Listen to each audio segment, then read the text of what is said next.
Marvin, pinakain mo ba yung kalabaw natin itong maghapon na ito? Oo naman. Bakit mo naitanong? Hindi ba't iniwan ko siya sa may sapa kaninang umaga? Maraming damo doon na pwede niyang kainin. Tapos, kapag nauwaw siya o nainitan, pwede siyang maglublob sa sapa. Bakit ba? Napakakupad kasi ng lakad niya eh. Abay, mas mabilis pa ang langaw na sumusunod sa kanya. Wala na bang mas ibibilis pa ang lakad ni Sungay? Hagupitin mo nga at nang bumilis ng lakad. Paano mas bibilis pa sa kanya ang langaw eh? Hindi nga siya maunahan. Tingnan mo, lagi lang nakasunod sa kanya. Saka, hindi siya pwedeng pabilisin ng lakad. Kasi tingnan mo tiyan niya bilog na bilog. Kitang-kita na busog siya eh. Baka mamaya sumakit ang tiyan niyan kapag binilisan natin ang paglalakad. Hayaan mo na lang siya. Bakit mo ba siya minamadali? Eh bakit hindi? Anong oras na ba? Mag-aalas 6 na oh. Kung talaga Marvin oh. Sa ilang metrong nilakad niya eh. Tumatagal tayo ng 15 minutos eh. Anong oras tayo makakauwi nito? Aba, magsasaing pa ako. Para sa hapunan natin. Ay naku, madali mo na yan. Para siyang naglalakad sa liwanag ng buwan eh. Ito naman. Mag-relax ka nga dyan. Hindi pa naman tayo nagugutom eh. Kasi marami ang nakain nating nilagang saging kaninang merienda. Saka, hindi ka ba natutuwa? Para nga lang tayong namamasyal eh. Hindi ka naman napapagod sa paglalakad kasi nakasakay ka lang naman sa Paragus na hinihila ni Sungay. Manahimik ka na nga lang at mag-relax at namnamin ang ganda ng paligid. Ay nako. Ano naman ang nanamnamin ko sa paligid? Damuho ka. Puro puno't damo lang ang nakapalibot sa atin. Sa bukid tayo galing at hindi pasyalan. Maya-maya lang ididilim na eh. Aabutan na tayo ng gabi rito. Hindi ba tumatayo ang mga balahibo mo sa kilabot? Ayan ka na naman eh. Nag-iisip ko na naman ng kung ano-ano eh. Tinatakot mo na naman ang sarili mo.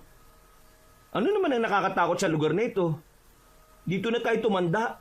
Araw-araw na tayong pabalik-balik sa bukid. Di ka pa rin ba nasasanay? Hanggat kabuntot mo ang alaga mong kapring taw-awi na si Elian, hindi ako mapapanatag. Sino bang masasanay na palaging may kapring sumusunod? Tingnan mo, nagpapalipat-lipat siya sa mga sanga ng mga puno na parang malaking unggoy. Mabuti sana kung magandang lalaki ang itsura eh. Kaso hindi naman eh. Sa tagal niyong magkadikit niyan, nagkakamukha na kayong dalawa. Oy naku, tumahimik ka na nga. Huwag mo na lang siyang pansinin. Kapag napikon na naman yan, papahirapan ka na naman yan. Hindi ka pa ba nadadala sa sakit na ibinigay niya sa'yo? Namimilipit ka nga lagi sa sakit ng tiyan eh. Minsan naman eh, ilang araw kang nilalagnat. Mabutit nadadaan ko sa pakiusap kaya pinapagaling ka niya uli. Huwag mo nang pagdiskitahan niya si Elian. Ay nako, kahit hindi ko siya pansinin, sa laki niyang yan, kapansin-pansin talaga. Kung bakit kasi pati sa akin eh, nagpapakita siya. Manong siya yun na lang. Dinadamay pa ako sa gulo ninyo eh. Nananahimik ang buhay ko, no? Kung bakit kasi ikaw pa napangasawa ko eh. Kung alam ko lang na may kakambal kang kapre, hindi na kita pinakasalan. O sige na, tama na. Masyado ka nang madaldal. Baka sa ingay mong yan eh, hindi na si Elian ang magparusa sa'yo eh. Baka may malignong natutulig na sa tenga dahil sa kadaldalan mo. At pamagain niyang bibig mo na yan. Lalo ka magkaproblema. Hala, oo nga pala. Buti sinabi mo. Baka nga mamaya eh, may ibang elemento dito. Malayo-layo pa naman ang bahay natin. Sus ko po. Akin na nga yung lubid ni Sungay. Ako nang higit sa lubid niyan para tumakbo na siya ng mabilis. Gusto ko lang makauwi eh. Ayoko abutin ng dilim dito sa daan. Akin na yung lubid. Ibigay mo na sa akin. Hindi pwede no? Ano ka ba? Hindi mo naman kayang pasunurin si Sungay eh. Maiinis lang siya. Kagaya nung isang araw na itinakbo tayo at halos malaglag na sa Paragus. Huwag ka na makialam. Huwag mo nang agawin yung lubid sa akin. Hindi. Akin na yung lubid. Hoy, Sungay. Bilisan mo sa paglalakad. Huwag ka na magbagal-bagal dyan. Malapit nang gumabi. Bilisan mo. Ay nako po. Nirendahan na nga. Napakakulit mo talaga. Oh, bakit mo hinagupit ng malakas ang kalabaw? Ayan na. Mukhang tatakbo na siya. Nagalit na. Eh mabutit binilisan niya no. Sige na, bilisan mo na, Sungay! Bilis! Ay, kailangan ko na namang kumapit sa Paragos. Pipikit na lang ako. Siguradong hindi kami sa bahay makakarating nito eh. Napakakulit kasi. Oh, ayan. Hindi mo na siya mapigilan. Ay, naku po, gumawa ka ng paraan, Marvin. Ang tulinan niyang tumakbo. O, ito na, kunin mo na itong lubid. Pahintuin mo siya. Hindi na siya tumitingin sa daan eh. Kasalanan mo. Tigas kasi ng ulo mo eh. Ayaw na tuloy niyang sumunod. Naku, nayari na talaga.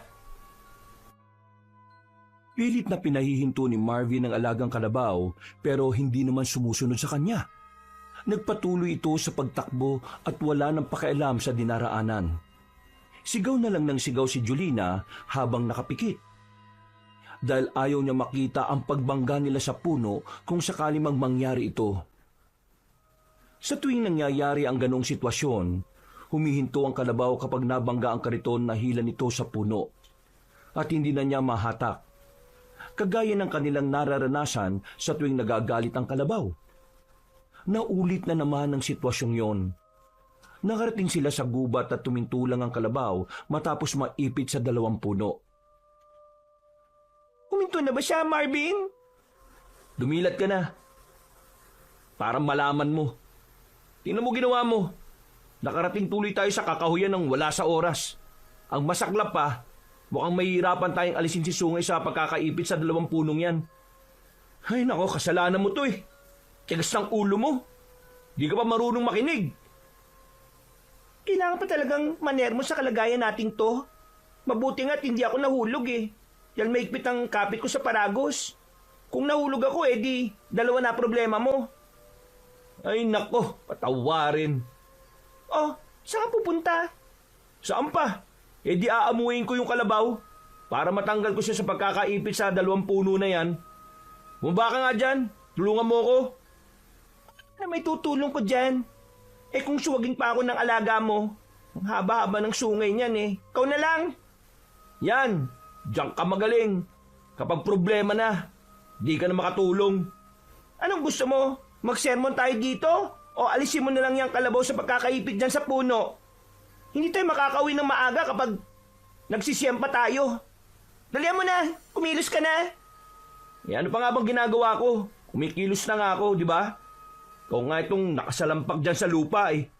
At parang naghihintay ng bulalakaw na bumagsak. Ay nako, hindi na ako sasagot at hahaba lang ang diskusyon. Tama. Magandang desisyon yan. Tumahimik ka na lang dyan. Baka kung ano pa yung mangyari kapag dumaldal ka na naman eh. Nandito pa naman tayo sa kakahuyan.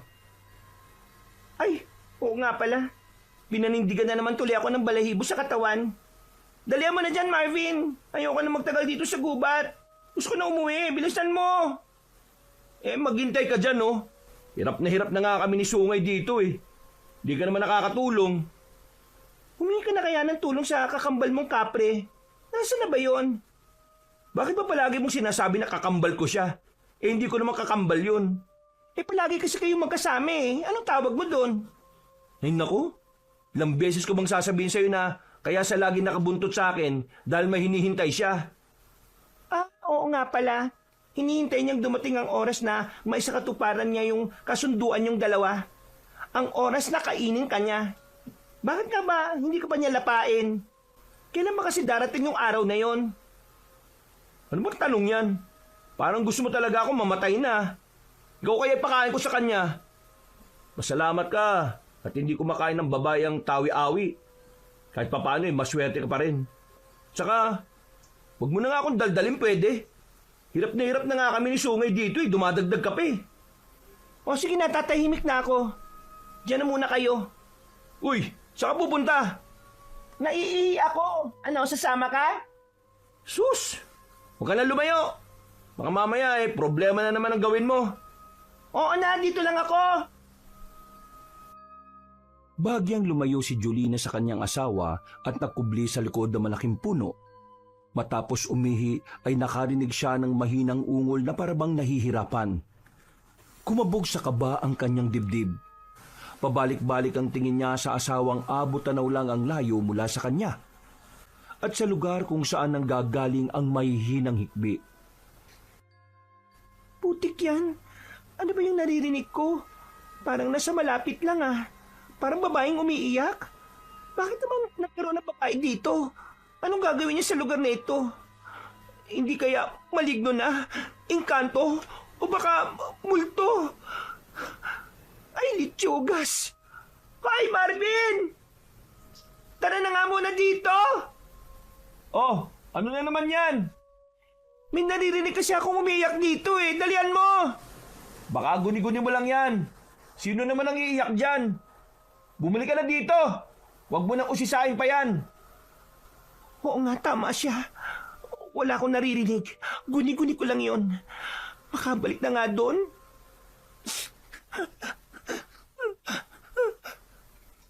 Naku po, may umiiyak talaga. Hindi na guni-guni. Anong gagawin ko? Ano yon? Parang may nahulog. Malapit lang dito. Saan ba yon? Naku, kapag hindi ko tiningnan, magiging konsensya ko ito. At baka habang buhay na akong hindi makatulog. Baka babaeng nangangailangan talaga ng tulong at hindi lang makapagsalita. Mahanap na nga. Uy, Julina! Nasa ka na ba? Naalis ko na si Sungay sa pagkakaipit niya. Umalis na tayo dito. Napakadami naman niyang iniihi mo. May bukal ka ba sa katawan? Sandali lang, may titingnan lang ako. Ha? Ayun, parang may tela ko nakikita sa bandaron. Ano yun? Ha? Tama ba naririnig ko? Iyak ng sanggol? May sanggol dito? Bakit naman makakarating dito ang batang yon? Ay naku, malapitan nga. Uy, Julina! Ano na? Matagal pa ba yan? Marvin, halika dito! May sanggol akong nakita! Ano ka mo? Hindi kita marinig! Bumalik ka na lang dito! May sanggol nga. Sinong walang kwentang ina naman ang nag-iwan ng anak niya dito sa kakahuyan? Napakasama niya. Ay, teka. Yung hikbi na narinig ko kanina. Hindi kaya... Nasaan yung babaeng yon? Sa malamang, siya ang nanay ng batang ito. Nasaan na siya? Wala na dito sa paligid. Hala, baka doon sa bandaron. May bahaging malalim. Hindi kaya nahulog siya doon? May bakas nga roon na parang may dumaus-us ah. Hoy, Julina, ano ba? Ay, palaka kang utong lupa ka na mukhang kapre. Bakit ka nagugulat at damuhong ka? Yan tagal mo kasi. Akala ko kinuha ka na sana ng maligno sa gubat. Kaya di ka na nakabalik. Sira ulo ka talaga, no? Balak mo talaga akong ibigay sa mga elemento? Ipalapa na kita dyan sa taw-awi mo eh. Teka sandali. Ano naman yung karga mo? Saan galing yung telang yan? Hindi to basta tela lang, Marvin. Nakabalot ito sa sanggol. Ha? Ano ka mo? Sanggol? Oo, tingnan mo oh. Nakakita ko ng isang sanggol, Marvin. Ang batang ito ay hulog ng langit para sa atin.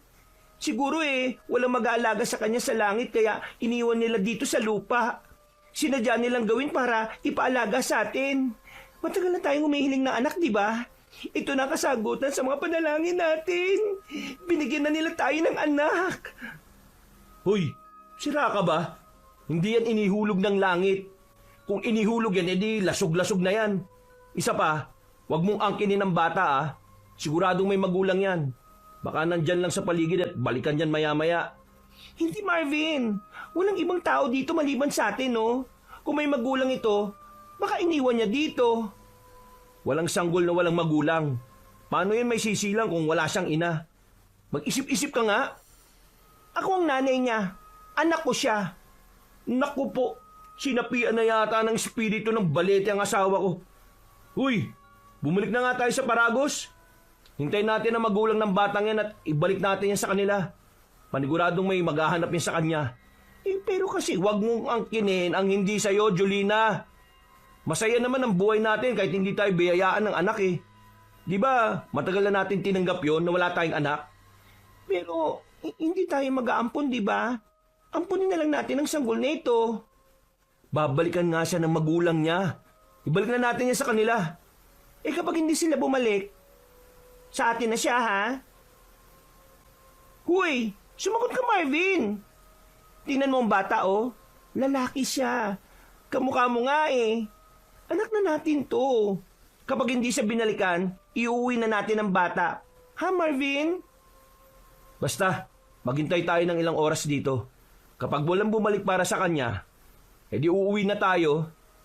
Oo, uwi na tayo. Nakasama ang batang ito. Kagaya ng kanilang napagkasunduan, hinintay nilang bumalik ang magulang ng sanggol na kanilang napulot. Pero mahigit 2 oras na ang lumipas ay walang dumating. Madilim na at umaalingaw-ngaw ang ingay ng mga insekto sa paligid. Maigpit na yakap ni Julina ang sanggol at panakanak ang pinagmamasdan ng mukha nito. Umiiyak ang bata at pilit niya itong pinatatahan para hindi marinig ng mga magulang. Dahil buo na sa kanyang isipan ang pasyang ampunin ng bata. Marvin, umuwi na tayo. Wala nang darating. Hindi ka ba naaawa sa kanya? Nagugutom na yung sanggol, oh. Kailangan pa natin bumili ng gatas at saka tsupon para sa kanya. Ay nako, Kung totoo nga hanapin siya ng mga magulang niya, kahit saan pa ito mapunta, mahanap nila at babawiin nila to. kapag nangyari yon, ipangako mong ibabalik natin sa kanya ang batang yan ha. Mangako ka. Oo na, nangangako na ako. O sige, mabuti naman. Okay, muwi na tayo.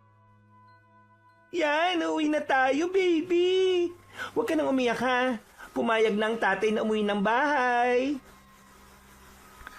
Lumapad ang ngiti ni Julina nang pumayag na ang kanyang asawa. Habang pauwi ay maigpit ang kanilang panalangin na wala ng magulang ang bata para bawiin ito sa kanila. Giliw na giliw siya sa bata at mula ng sandaling yon ay itinuring na niyang tunay na anak ang sanggol. Maghahating gabi na mula nang sila ay makauwi. Pero hindi nila mapatahan ng sanggol sa pag-iyak. Hindi ito nabubusog sa na mula sa sinaing na tinimplahan ng asukal na kanilang pinainom. Masyado nang malalim ang gabi oh. Di pa rin yan tumitigil sa pag-iyak. Kakabagi na yan. Kanina ko pa nga siya isinasayaw eh. Pero ayaw tumigil. Ayaw ding matulog. Baka gutom pa siya. Hindi siguro nasisiyahan sa Ay naku, paano na to? Ba hindi ko alam. Masyado ng gabi para pumunta sa bayan at bumili ng gatas niyan. Eh di ba si Maring Agnes maraming gatas dahil kapapanganak lang niya? O ano naman?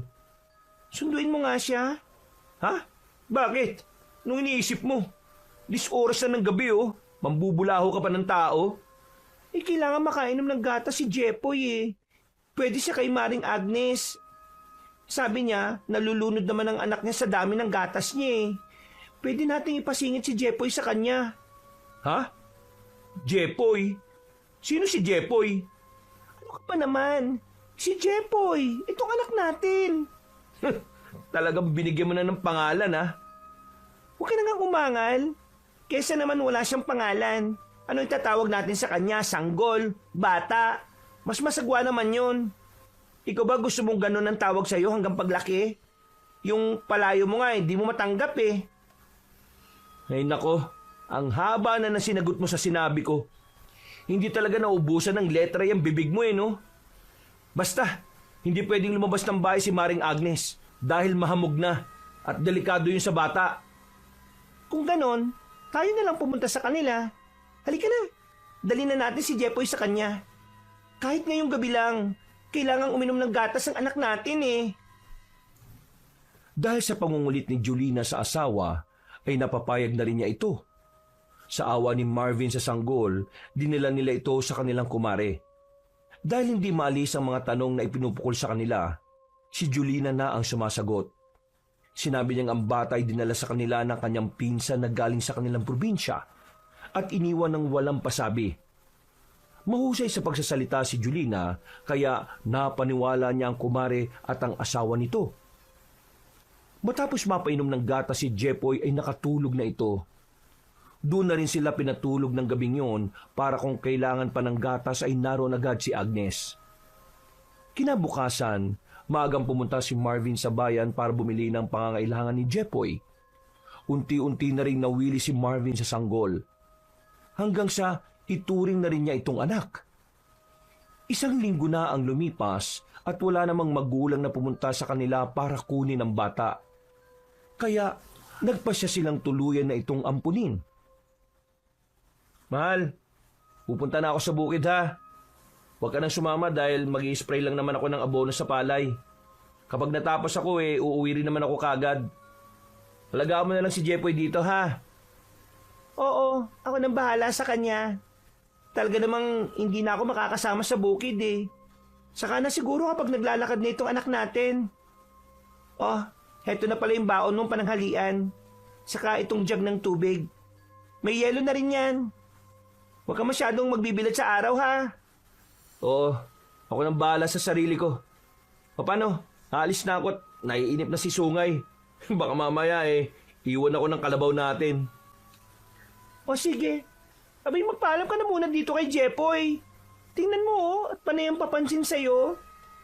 Ay nako, ilang buwan pa lang si Jepoy. Malay ba niyan sa ginagawa niya? Di pa naman yan nag-iisip eh. Sige na, alis na ako. Ito talaga nung taong to. Hanggang ngayon wala ka pa rin amor sa anak mo. Hindi naman ako gumawa sa batang yan eh. Ayoko mapalapit ng gusto at baka dumating ang araw biglang kunin siya ng magulang. Di bali na nga. O ano? Alis na ako ha? Sige na. Jepoy halika. Tanawin mo na lang si tatay mo.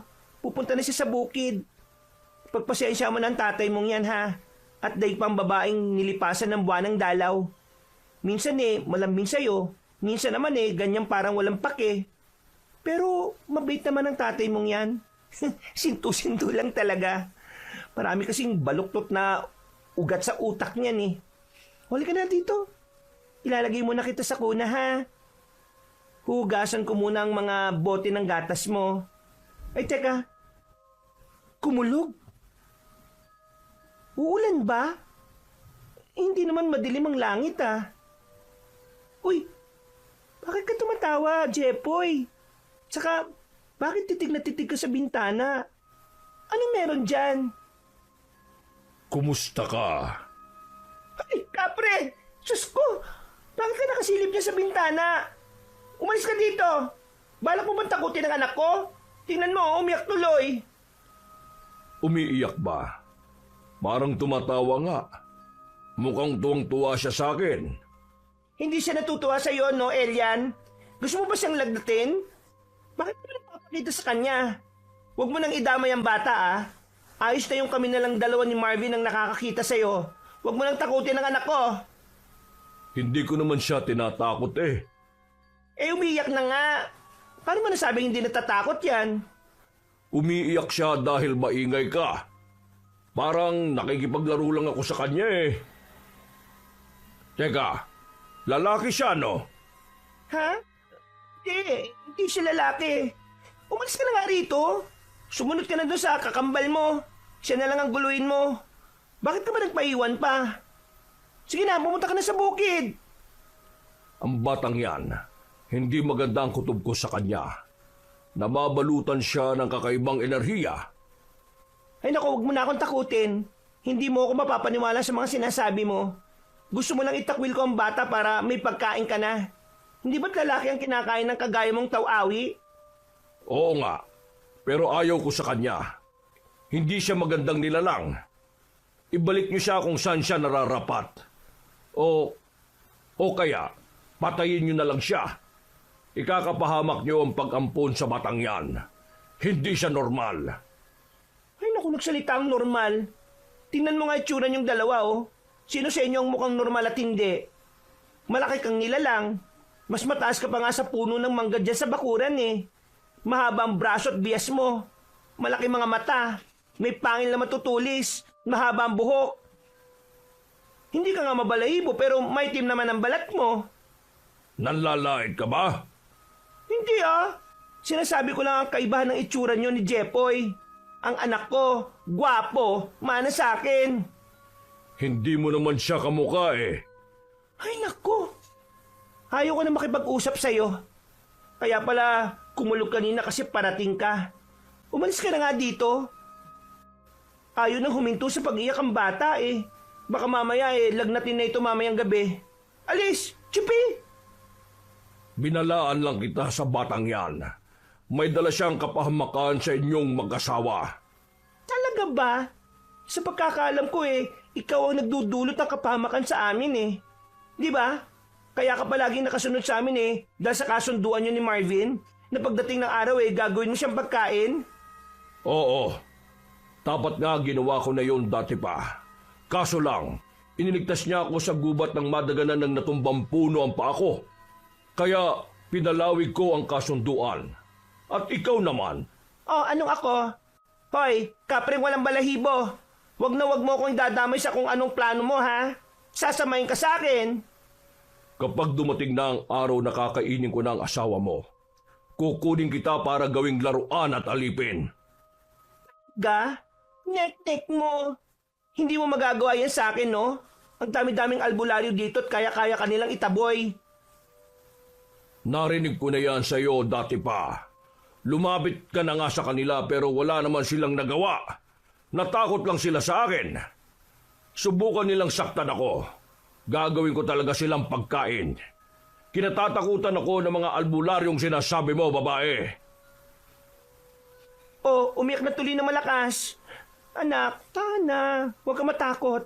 Nagbibiro lang naman yung kapring yan Hindi niya tayo sasaktan. Hoy, Elian!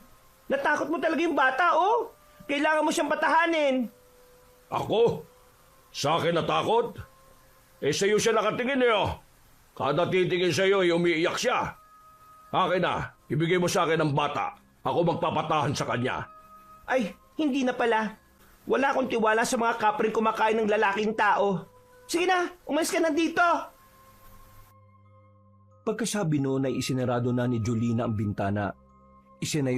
Isinayaw-sayaw niya ang sanggol para tumahan hanggang sa makatulog na ito. Dahil sa takot niya sa kapre, hindi niya inilalayo ang bata sa kanya. Kahit saan siya magpunta ay dala niya ang kuna kung saan ito natutulog. Hapon na umuwi si Marvin. May dala siyang mga gulay para sa hapunan. Kaya habang nagpapahinga ay siya naman ang nagbantay kay Jepoy. Hanggang sa may napansin siyang kakaiba sa bata. Mahal, tinan mo si Jepoy Halika, bilis! Ayun, nagluluto ako dito sa kusina Sandali lang. Tinan mo kasi. Nagiging kulay-pula yung mga mata niya Ano ka mo? Kulay-kulay yung mga mata niya. Abay, patingin nga. Oh, ayan Kakaiba, di ba? May pagka-foreigner siguro tong batang to. Naku, oo nga. Abay, bakit nga kulay pula mga mata ni Jepoy? Sandali nga. Sasalatin ko yung noo at leeg. Baka naman may lagnat. Naku, kasalanan talaga to ng kakambal mong kapre. Natakot talaga ng gusto. Pero, wala naman siyang lagnat. Magkasing pantay lang ang init naming dalawa Bakit naman naging kasalanan ni Elian yan? Abay, nagpaiwan lang dito kanina para lang takutin yung anak mo. Umiyak kaya nang umiyak si Jepoy. Mabuti nga't hindi nilagnat dahil sa takot Nako, baka nakatuan lang ni Elian yung bata. Buti nga sana kung nakatuan lang niya Paano kung balak niya rin kainin kagaya ng balak niya sa'yo? Iyaamot, kakausapin ko na lang siya kapag nagpakita uli. Kaya pala hindi siya sumama sa bukid kanina kasi nagpaiwan dito Ay nako, umiyak na si Jepoy Baka nagugutom na. Pagtimpla mo nga ng gatas, tutuloy ko lang yung pagluluto sa hapunan natin O sige, gutom na rin ako Bilisan mo magluto Pagkatimpla ni Marvin ng gatas ay agad niyang ibinigay sa bata. Wala pang 5 minuto ay agad na naubos ni Jepoy ang gatas. Inihagis pa niya ang bote palabas ng kuna. Nang pulutin ito ni Marvin, nanlaki ang kanyang mga mata. Dahil sira ang tsupo na parang kinagat ng daga. Mabilis siyang napatingin sa sanggol. Tumatawa ito at kitang-kita niya ang 4 na matutulis ng ngipin. 2 sa itaas at 2 sa ibaba. Diyos ko po, bakit ganyan ang ngipin mo? Saka ilang buwan ka pa lang Tinubuan ka na ng ngipin? Matutulis pa na parang pangil. Ano ba pinagsasabi mo diyang mag-isa? Parang manghang-manga ka sa anak natin Halika na dito at kakain na tayo. Julina, si Jepoy oh. O bakit? Ano ba nangyari sa kanya? Nakakagulat eh. 3 buwan pa lang si Jepoy nagkangipin na siya. Tapos, matutulis pa. Tingnan mo oh, parang pangil. Hindi ba't ganyan ang ngipin ng pusa? Itong taong to, ikumpara ba talaga ang pusa sa batang yan? Nasaan ba? Patingin nga. Sige na, lumayo ka muna sa kunat, titingnan ko. Ayan oh. Sige, tingnan mo. Ha? Aba, oo nga no. Kamanga-manga naman to. Mukhang ang ngipin ng pusa. Aba, napaka-cute. Hindi kaya siya nasasaktan sa ngipin niya? Mukha namang hindi kasi tumatawa pa siya. Ibang klase ang batang to ah. Kakaiba talaga. Baka ganyan talaga ang mga sanggol. Ang sabi ni Maring Agnes hindi pa raw permanente ang ngipin ng mga ganyang edad. Paglaki niyan, napapalitan pa yan ng kagaya ng ngipin natin. Huwag mo nang pansinin. Tara na, kumain na tayo. Wala naman tayong alam pareho sa mga sanggol Dahil ngayon pa lang tayo nagkaroon ng bata sa bahay na ito. Kung sa bagay, tama ka naman. Kailangan lang natin bumili ng maraming pamalit na tsupon. Kasi para siyang daga Aba, inangat-ngat niya Tingnan mo. Aba oo nga no. Siguro nangangat yung gilagid niya dahil sa mga tumutubong ngipin. Tapos matutulis pa. Pag pumunta ka sa bayan bumili ka ng maraming pamalit na tsupon. Oo, sige. Magastos pala yung batang yan. Ilang tsupon kaya masisira niya sa isang araw? Hayaan mo na. Ang mahalaga, hindi siya nagugutom. At hindi rin nagkakasakit. Abay, mas magastos yun. Halika na, kumain na tayo. Habang kumakain ng mag-asawa, iniwan muna nila ang sanggol sa kuna na nasa sala. Maya-maya ay nakarinig sila ng pagkulog sa kalangitan, kasunod nito ang pag-iyak ng bata. Kagad silang napatayo at sinilip ito. Nakita nilang nasa sahig na si Jepoy at kinakaladkad ng taw-awi palabas ng bahay. Yalyan! Anong ginagawa mo sa bata? Ikaw talagang kapre ka. Sabi ko na nga hindi ka gagawa na mabuti. Bakit mo dinudukot ang anak ko? Bitiwan mo siya. Delikado ang batang ito. Kailangan niyang mamatay. Ano pinagsasabi mo? Paano naging delikado ang isang sanggol? Ikaw nga itong nakakatakot dahil ikaw ang gumagawa ng hindi maganda. Bitiwan mo ang anak ko. Akin na si Jepoy. Yalyan! Nakikiusap ako. Sanggol lang si Jepoy na walang muwang. Huwag mong gawing pagkain ng bata. Hindi ko siya kakainin. Ayaw kong kumain ng halimaw. Halimaw? Paano naging halimaw ang cute at poging batang to?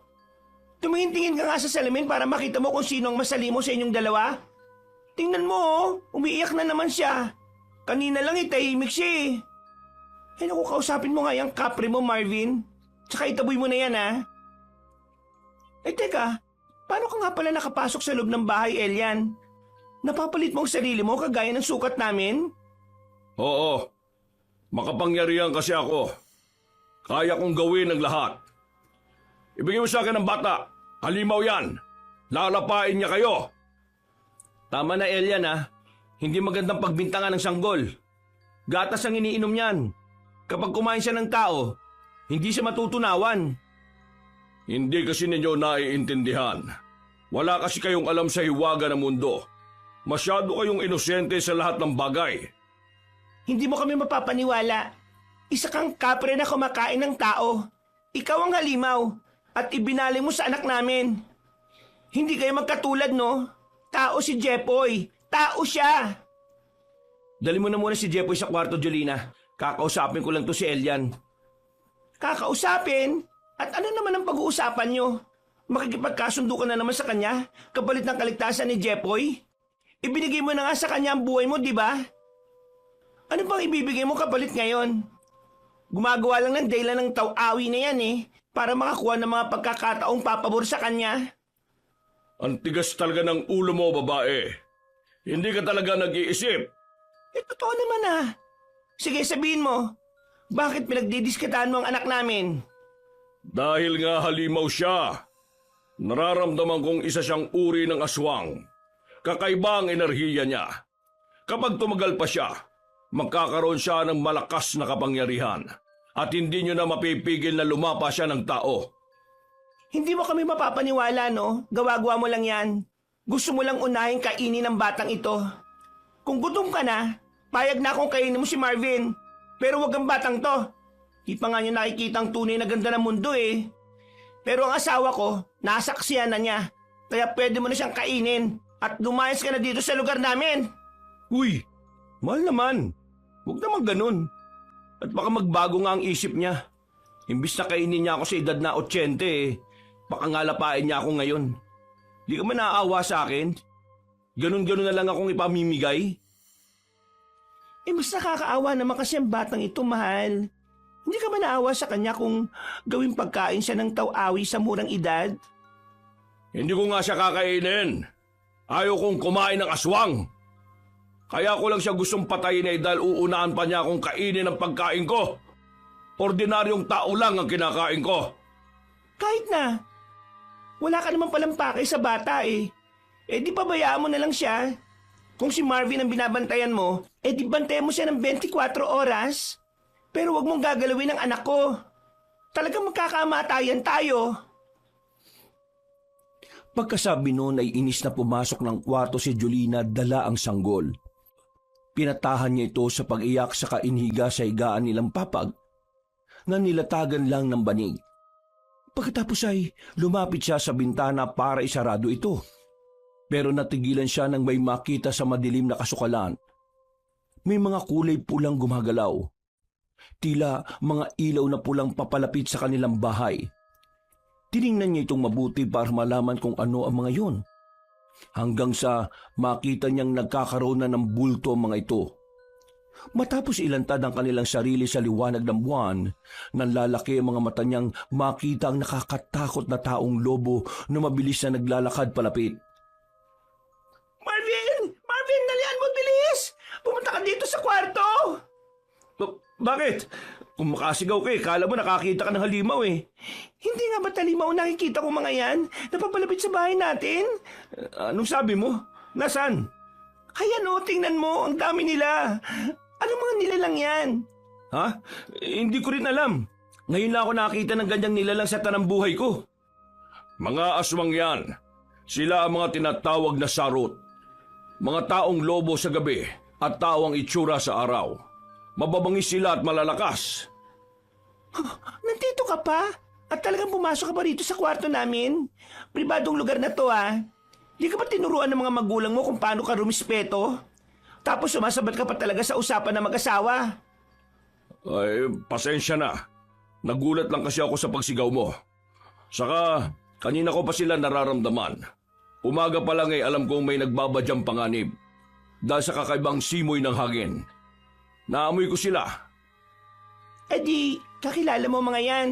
Inimbitan mo ba sila dito? Bakit? Ha? Ano? Hindi ah.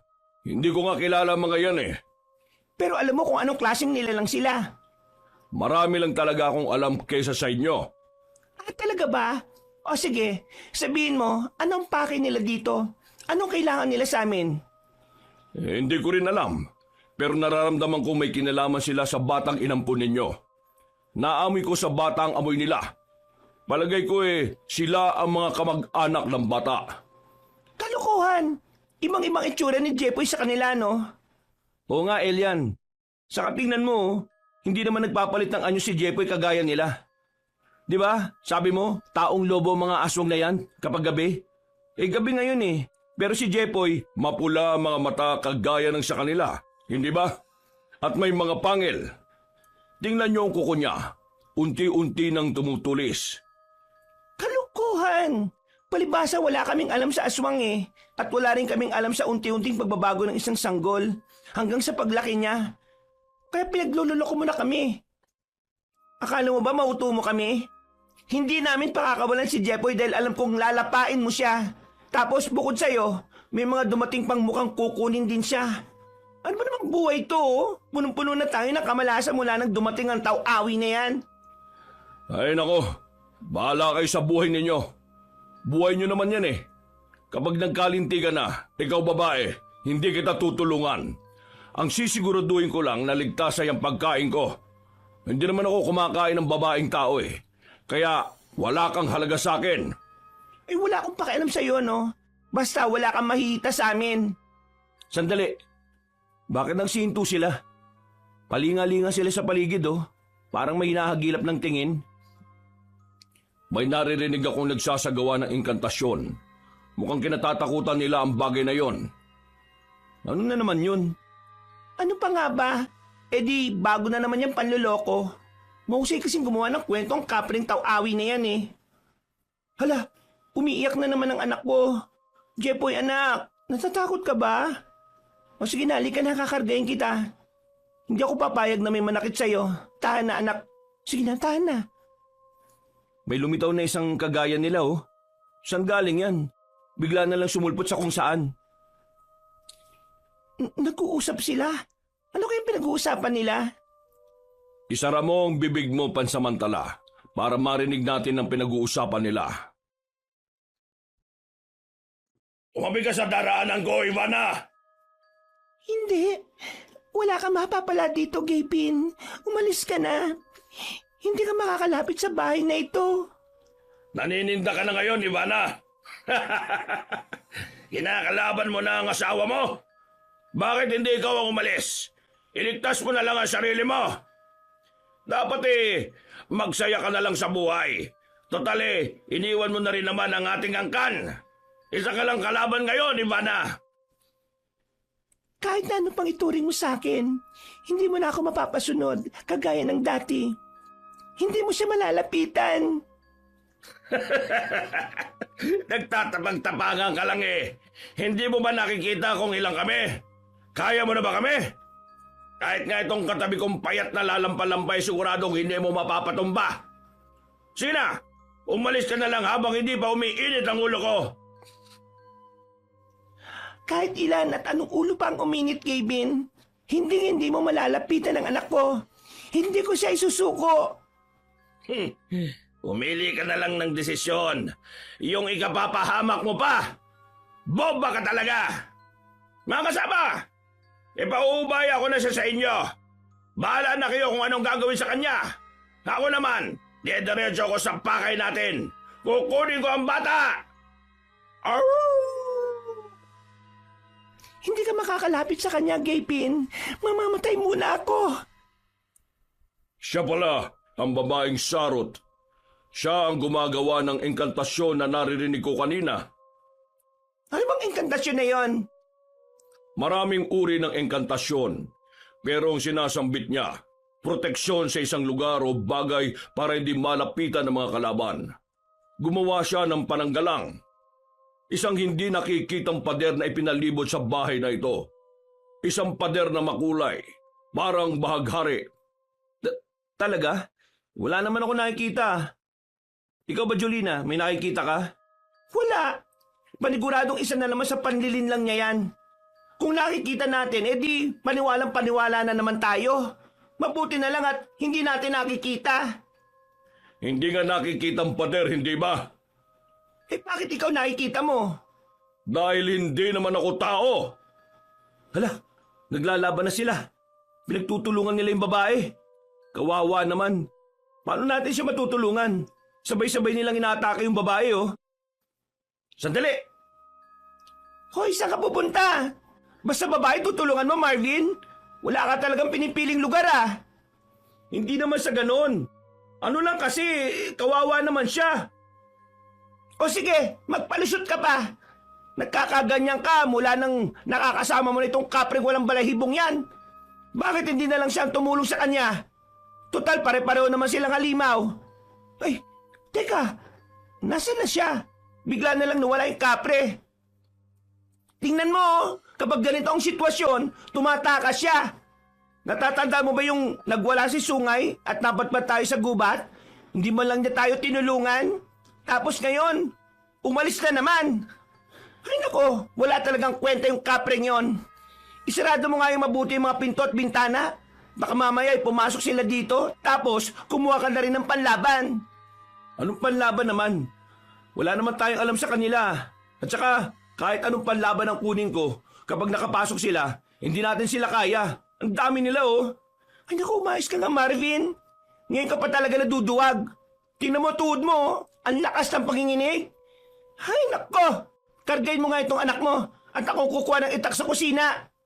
Sandali, ano na naman? May malaking anino sa labas oh. Anino? Ano anino ba sinasabi mo? Aba, teka, oo nga no.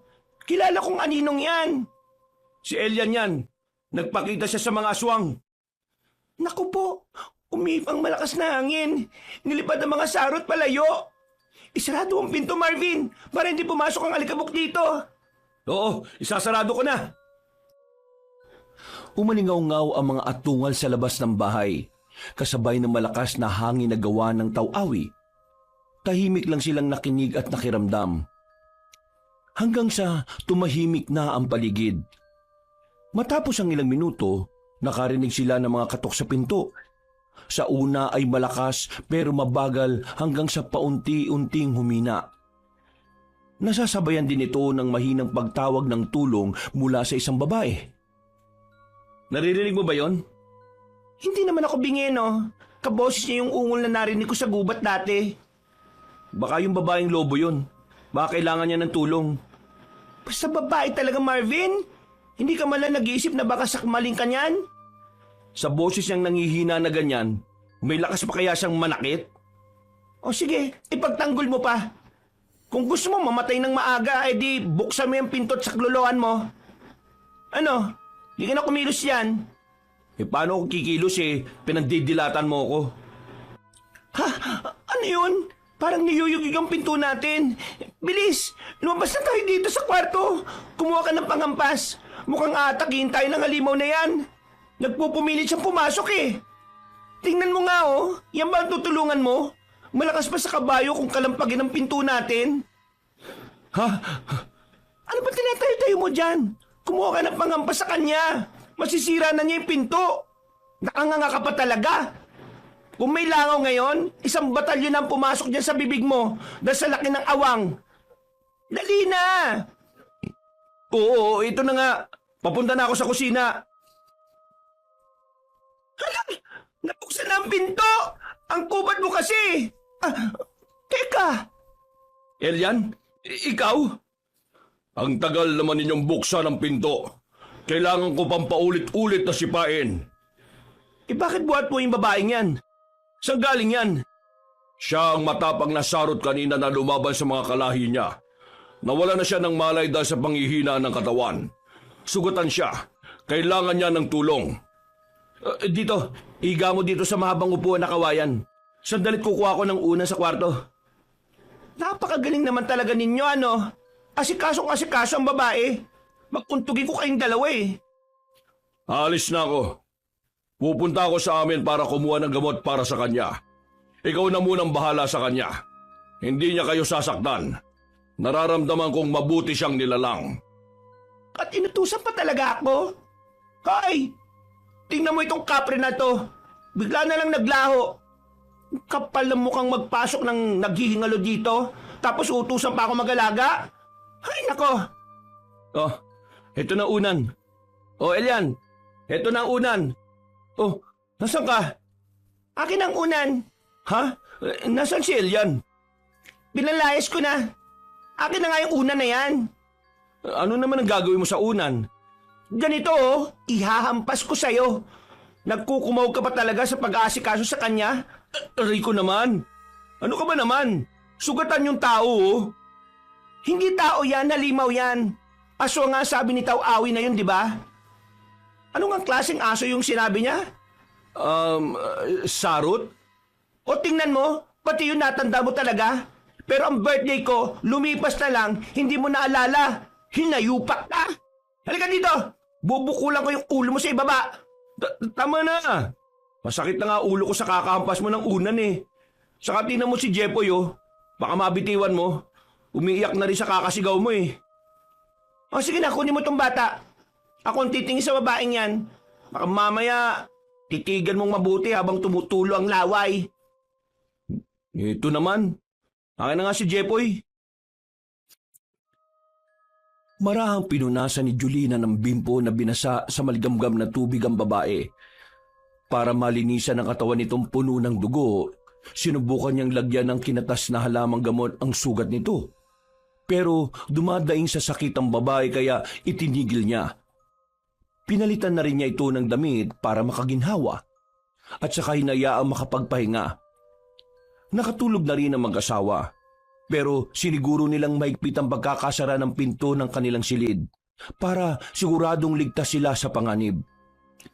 Mababaw ang tulog ni Julina dahil nakikiramdam siya sa babae. Alam niyang mapanganib ito kaya ayaw niyang magtiwala. Kinabukasan, bago sumikat ang araw, bumangon na siya.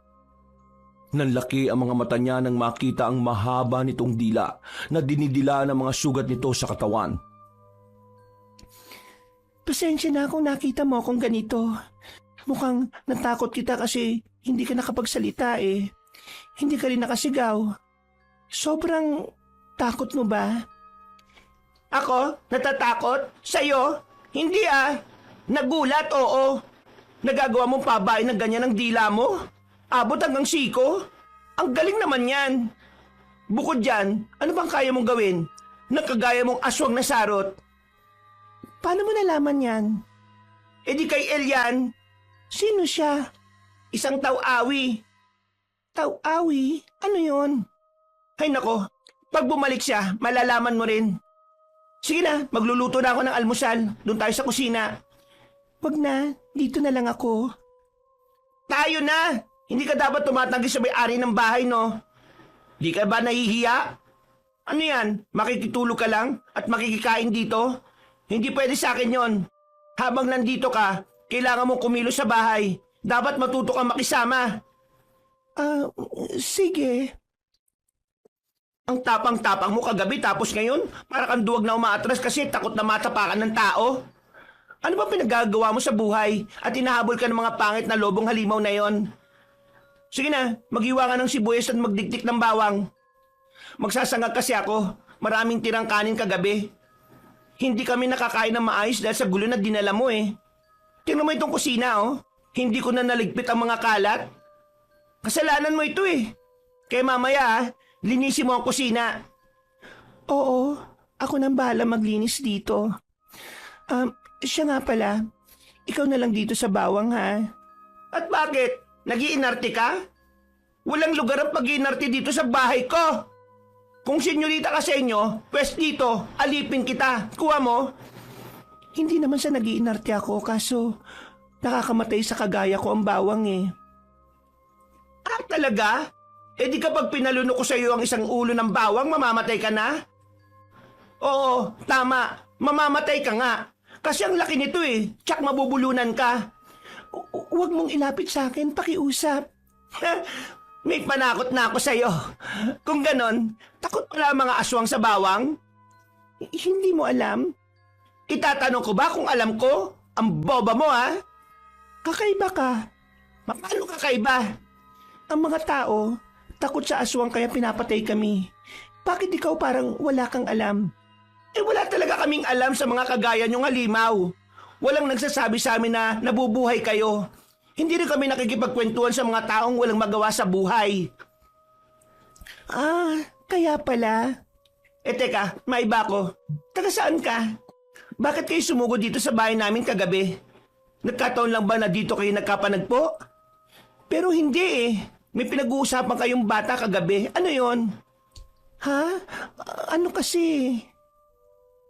Sasagot ka ba ng tapat o lulunukin mo itong bawang? Ako ang ina ng batang pinulot mo. Anong sinabi mo? Ha! Tumigil ka nga. Marami ang pwedeng mangangkin sa batang yan. Pero anak siya ng pinsan ko at iniwan sa akin. Kaya paano mo nasabing anak mo si Jepoy? Jepoy? Jepoy yung ibinigay mong pangalan niya. Huwag mong iniiba ang usapan! Sa gubat, tumatakas kaming mag-ina. Pero hinahabol kami ng tatay niya kasama ang mga kalalakihan sa kanilang angkan. Lumaban ako pero malalakas sila. Sugatan ako at nang hindi ko na kayang itakbo ang bata, Iniwan ko siya saglit sa tabi ng isang puno. Tapos, nagpahabol ako para iligaw sila. Nang babalikan ko na siya, hindi na kinain ang katawan ko. Pero, dinig na dinig ko ang boses ng mag-asawang kumuha sa kanya. Hindi lang ako makapagsalita nun. Tuluyan na akong dumaus-us pababa sa bangin. Na makabawi ako ng lakas at gumaling, hinanap ko kayo kung saan-saan. Kung alam mo na mapanganib o nanganganib si Jepoy, bakit mo siya hinanap? Dapat pinabayaan mo na lang siya sa amin dahil hindi na namin siya pababayaan. Bakit nagpakita ka pa? Ilang araw na ako nagmamasid sa inyo. Hindi ko kayo ginugulo. Mula sa malayo nagbabantay lang ako. Ayaw ko na rin siyang guluhin sana pero nasa panganib ang anak ko. Hinahanap siya ng kanyang ama, si Gavin, para patayin siya. Ano? Bakit niya yung gagawin sa anak niya? Sira na ba ang tuktok niya? Kung sa bagay, kagabi nang makita ko siya wala siyang tuktok. Patag ang ulo niya. Siya yung maangas, hindi ba? Oo, siya nga. Oh, bakit nga niya papatayin ang anak niya? Dahil sa isang hula. Merong manghuhula sa tribo namin. Pinapaniwalaan siya ng lahat. Pagkasilang pa lang ng anak ko, sinabi na niyang siya ang magtatakda ng pagkaubos ng lahi namin. Dahil doon, ipinag-utos sa mga nakatatanda na patayin ng bata. Ah, kaya kayo tumakas. 100 ogag naman pala sila para maniwala sa hula.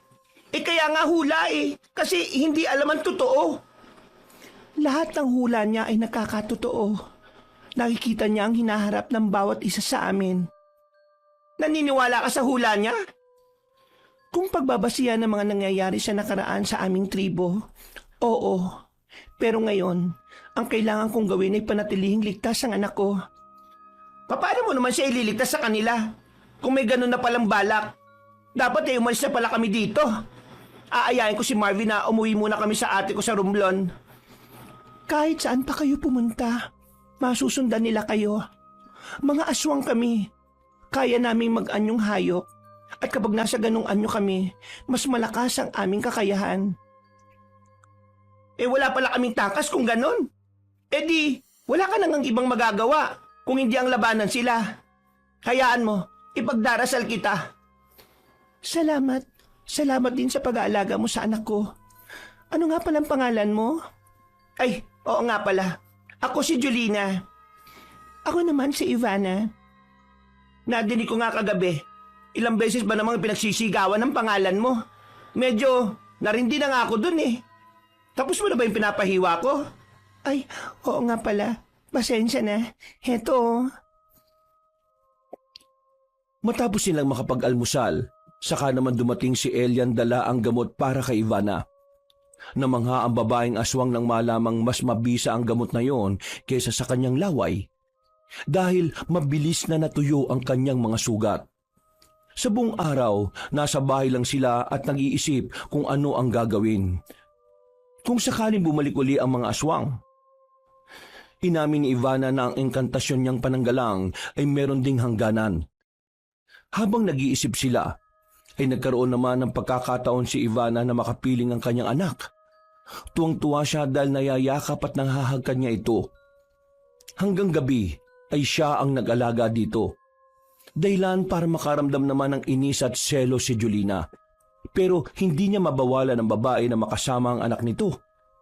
Habang pinagmamasdan ni Ivana ang bata, nakarinig siya ng boses na umuusal ng orasyon para sa isang ritual. Ano yun? Ang alin? Ang galing mo talaga, Marlin? Nakasagot ka kaagad Halika nga rito. Tatapisan ko lang yung tenga mo nang hindi ka na makarinig. Aray ko, mahal. Bitiwan mo naman yung pagpingot sa tenga ko. Aray! Baka mamaya mapigtas yun Ang sakit-sakit na Ngayon tinatawag mo na akong mahal. Di ba pangalan lang naman ang madalas mong itawag sa akin? Sorry na nga, kahit wala naman akong ginagawa. Talaga? Wala ba talaga, ha? Naririnig niyo rin ba ang boses na yon? May kung sinong nagsasagawa ng ritual sa labas. Oo, naririnig ko rin. Ano ka mo, kapre? Sus ko, mababaliw na yata ako. Nasa loob ng bahay ko ang mga kakaibang nilalang na kung ano-ano mga sinasabi. Paniguradong kapama ka na naman ang dala ng mga yan eh. Hindi maganda ang kutob ko sa nangyayaring ito. Ang orasyon na binabanggit nila ay... Natigilan ang babae sa pagsasalita nang biglang umiyak ang bata. Napatingin silang lahat kay Jepoy. Dahil sa pag-aakala ni Julina na nasasaktan ito sa paghawak ni Ivana, mabilis siyang inagaw ang sanggol. Anong ginagawa mo sa anak ko? Kinukurot mo ba siya, ha? Kinukurot mo? Ang sama mong ina? Mapanakit ka? Wala akong ginagawa sa kanya. At talaga ba? Eh bakit umiyak? Dahil yun sa orasyon. Hay nako, magsama nga kayo ng tao-awi na yan. Kung ano-ano sinasabi ninyo para maniwala kami. Oo, wala nga kami kalam-alam sa mga kagaya ninyo. Pero hindi kami paniwalain. Ang batang yan. Huwag kang lalapit! Kung sasaktan mo ang anak ko, mabuti bang umalis ka na sa bahay na ito? Meron lang akong gusto makita. Ibigay mo sa akin, pakiusap. Hindi, gabi na. Magsasaaswang ka na. At makalapain mo lang si Jepoy. Nagpapanggap ka lang na ina niya? Siguro'y nakita mo kami nung pulutin siya sa gubat at ginamit mo yun para makuha ang loob ko at paniwalain kami na ikaw ang kanyang ina. Pero ngayon, hindi mo na mabibilog ang ulo ko. Umalis ka na sa bahay ko! Hindi mo naintindihan. Ano ba kasi ang gusto mong sabihin? Huwag mo siyang galitin. Kakalbuin ka niyan. Ang anak ko ba'y namumula mga mata minsan? Tinutubuan ba ng pangil? Anong sinasabi mo? Ano naman ngayon? Oo, tama ka. Paano mo nalaman yan? At bakit ka naman sumagot dyan? Tumahimik ka nga, Marvin! Ipapahamak mo ba ang anak mo? Nireritwala ng batang yan para maging aswang. Bakit naman yung gagawin at sinong gagawa? Hindi ko alam, pero aalamin ko ngayon. Itinakas ko ang anak ko dahil ayaw ko siyang maging aswang. Pero may kung sinong gumagawa nito sa kanya. Magbabayaran niya ito. Oh, saan pupunta yun?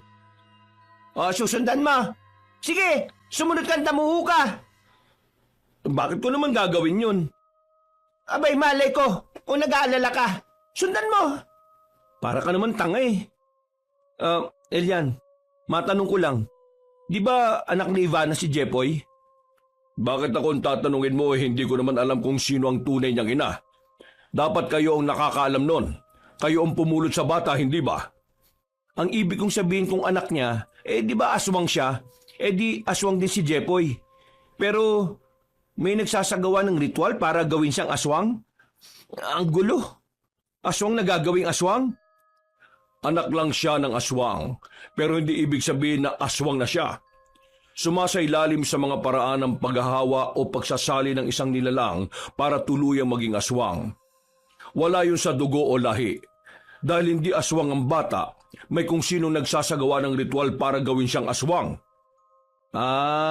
Ganun pala. Bakit kaya? Hindi ko alam at wala akong balak alamin. Hindi naman ako konektado sa buhay ng mga aswang na yan. Kung ako lang, papatayin ko na ang bata. Gulo at kapahamakan lang ang dulot niyan. Pinagdiskitan mo na naman ang walang muwang nasanggol. Wala siyang muwang, oo. Pero kapag tuluyan na siyang naging halimaw, kagaya ng mga nakita ninyong sarot, baka kayo pa ang pumatay sa kanya. Kung ganon, anong dapat gawin para hindi tuloy ang maging aswang si Jepoy? Sabihin mo, Elian. Ipaubaya mo na sa kanyang ina ang problemang yan. Pero ako nga ang kanyang ina. Ilusyonada! Tawawi! Tingnan mo itong siraulong kapre na to. Naglaho na naman. Sa takot na mag-asawa, sinigurado nilang nakasarado mga pinto at mga bintana sa buong bahay. Naririnig nila sa di kalayuan ng mga alulong ng mga taong lobo na alam nilang mga aswang yon. Kaya kaagad silang naghanda ng mga panlaban sakaling sila ay salakayin. Nang maalala ni Julina na nakamamatay ang bawang sa mga sarot, kaagad niyang kinuha ang mga ito sa kusina at dinala sa sala. Binalatan niya ang mga bawang at inipon sa isang lalagyan.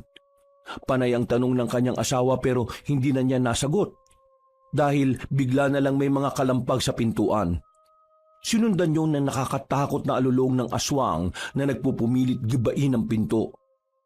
Kagad naman nag-abang si Marvin habang maigpit na hawak ang matalim na itak. Kailangan mo ng mahabang bangko ang pinto, Marvin. Hindi siya pwede makapasok. Oh, sige. Doon muna kayo ni Jepoy sa kwarto. Mas ligtas kayo doon. Ayoko. Baka mamaya may aswang din doon na magpumilit pumasok sa bintana. Mas matatakot si Jepoy. Kanina pa nga siya panayang iyak eh. Hindi siya pwedeng makuha ng mga aswang na yan. Malilibutan ko ng bawang ang kuna niya. Kaso, mas lumalakas ang iyak niya dahil sa bawang. Huwag na nga lang. Makakatulong ba ang bawang sa paglaban sa mga aswang? Oo, sabi ni Ivana nakakamatay raw ito sa kanila. Talaga? Sinabi niya ikamamatay nila? Nadulas kasi siya eh. Kaya niya nabanggit. Ah, mabuti na rin yun. Ay, ano ba? Sa bintana naman lumapit ang aswang. Yari ka sa akin. Paulanan kita ng bawang. Marvin, nasa na yung tirador mo? Ay, oo nga pala. Sandali, kukunin ko sa kusina. Bilisan mo, dali. Hoy, ikaw na nakakatakot na halimaw ka. Hindi ka magtatagumpay sa plano niyo. Hindi niyo makukuha ang bata sa amin. Mabukulan ka na sana ng bawang na ito. Ay, ano ba? Mahusay umilag ah. Sayang ang mga binalatan kong bawang. Akin na nga yung mga bawang. Ibabala ko sa tirador. Siguraduhin mong sabol sa bibig ah. Mas mabuti siguro kung malunok nila yan. Sige, akong bahala. Sakto ang nawarak niyang pansara sa bintana. Madali ko siyang mapupuntirya. Manda kang aswang ka. Etong sayo. Galing, nalunok niya. Siyempre, mausay talaga ako si tirador eh. Kaya nga lagi ako may uwing tikling dahil lagi kong napupuntirya kahit malayo. Sabi ko na eh, tamang pinalunok mo sa kanyang bawang. Tingnan mo malo, bumagsak siya habang sa buong tiyan. Tingnan nga natin kung ano nangyayari sa kanya. Huwag ka nang lumapit sa bintana. Baka mamaya tumayo pa yan at habulting ka. Nanghihina na siya, Marvin. Ay nako, tigas ng ulo mo. Lumapit ka pa talaga dyan. Marvin, tulong! May isa pang aswang, hinahatak niya ako. Walang yakang halimaw ka. Bitiwan mo ang braso ko. Ang lakas ng loob niyong patayin ang kasama ko! Pagbabayaran niyo ang ginawa niyong yan! O talaga? Namatay na siya? Tama nga si Ivana. Nakamamatay nga sa inyo ang bawang. At talagang siya ang nagsabi sa inyo ng bagay na yan? Ang taksil na babaeng yon? Di bale, malapit na rin naman siyang mamatay kagaya ninyo. Mamamatay na kayo ngayon! Bitiwan mo ang asawa ko kung ayaw mo maputol ang braso mo. Bagong ngasa pa naman tong itakong ito. Kayang-kaya kitang tantarin. Ay, baka naman tamaan ako, Marvin. Ayusin mo. Ayun, buti bumitaw siya. Siya yung lalaking sarot na nakalaban ni Ivana, di ba? Oo, siya nga yun. Anong gagawin natin? Nagpupumilit siya pumasok. Naghanap siya ng madaraanan. Balak ata niyang gibay ng dingding natin eh. Ano pa daw ang pwedeng panlaban sa kanila? May sinabi pa ba si Ivana? Wala ni. Sige, kukuha na lang ako sa kusina. Ano naman ang kukunin mo doon? Kahit ano. Yung bawang nga nakakamatay sa kanila eh. Baka lahat ng ginagamit sa kusina nakakamatay sa kanila. Subukan natin lahat. Naku, mauubusan tayo ng sangkap sa pagluto. Di bali na. Kaysa naman mamatay tayo. Oh, ano yung dala mo? Bakit yung banga ng asin? Ang layo-layo ng palengke dito sa atin ha. Kaya nga nag-iimbak tayo ng maraming asin eh. Tapos uubusin mo sa kanila? Sayang yan kung hindi naman tatalab. Subukan lang natin. Mas madali kasi itong ihagi sa labas eh. Nasaan na yung aswang na yun? Ayun! Patay na yung aswang na nakabulagta sa lupa oh. Subukan kong hagisan ng asin. Siguro naman iepekto pa rin kahit patay na siya. Ewan ko sa'yo, magsasayang ka lang. Kaya nga susubukan sa kanya eh. Kapag hindi ubra, di huwag na gamitin. Patay na yan eh, paano pa mamamatay sa asin? Ay, oo nga no. Pero subukan ko pa rin. Isang dakot lang. Ay nako. Uy, tingnan mo oh. Gumana nga sa kanya. Tinamaan ko yung braso niya oh. Nagsatao na kasi yung aswang eh. Nalapnos yung balat niya. Kapag pala patay na sila, bumabalik sila sa anyong tao. Napapalay ko. Siguro nga. Kasi nga di ba, patay na siya at nagsatao na. Di oo. Ay teka, kung gumagana nga yung asin, isaboy mo na doon sa isa pang aswang.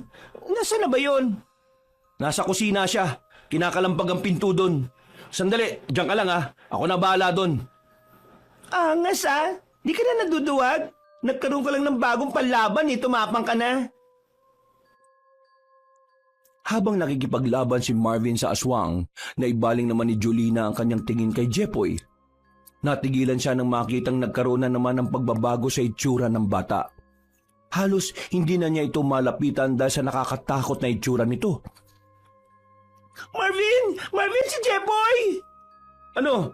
Bakit? Ano nangyari kay Jepoy? Tingnan mo ang itsura niya! Pumarito ka, bilis! Teka, ano ba nangyari? Si Jepoy ba yan? Oo, pero mukhang hindi na, di ba? Bakit nagkaganyan na itsura niya?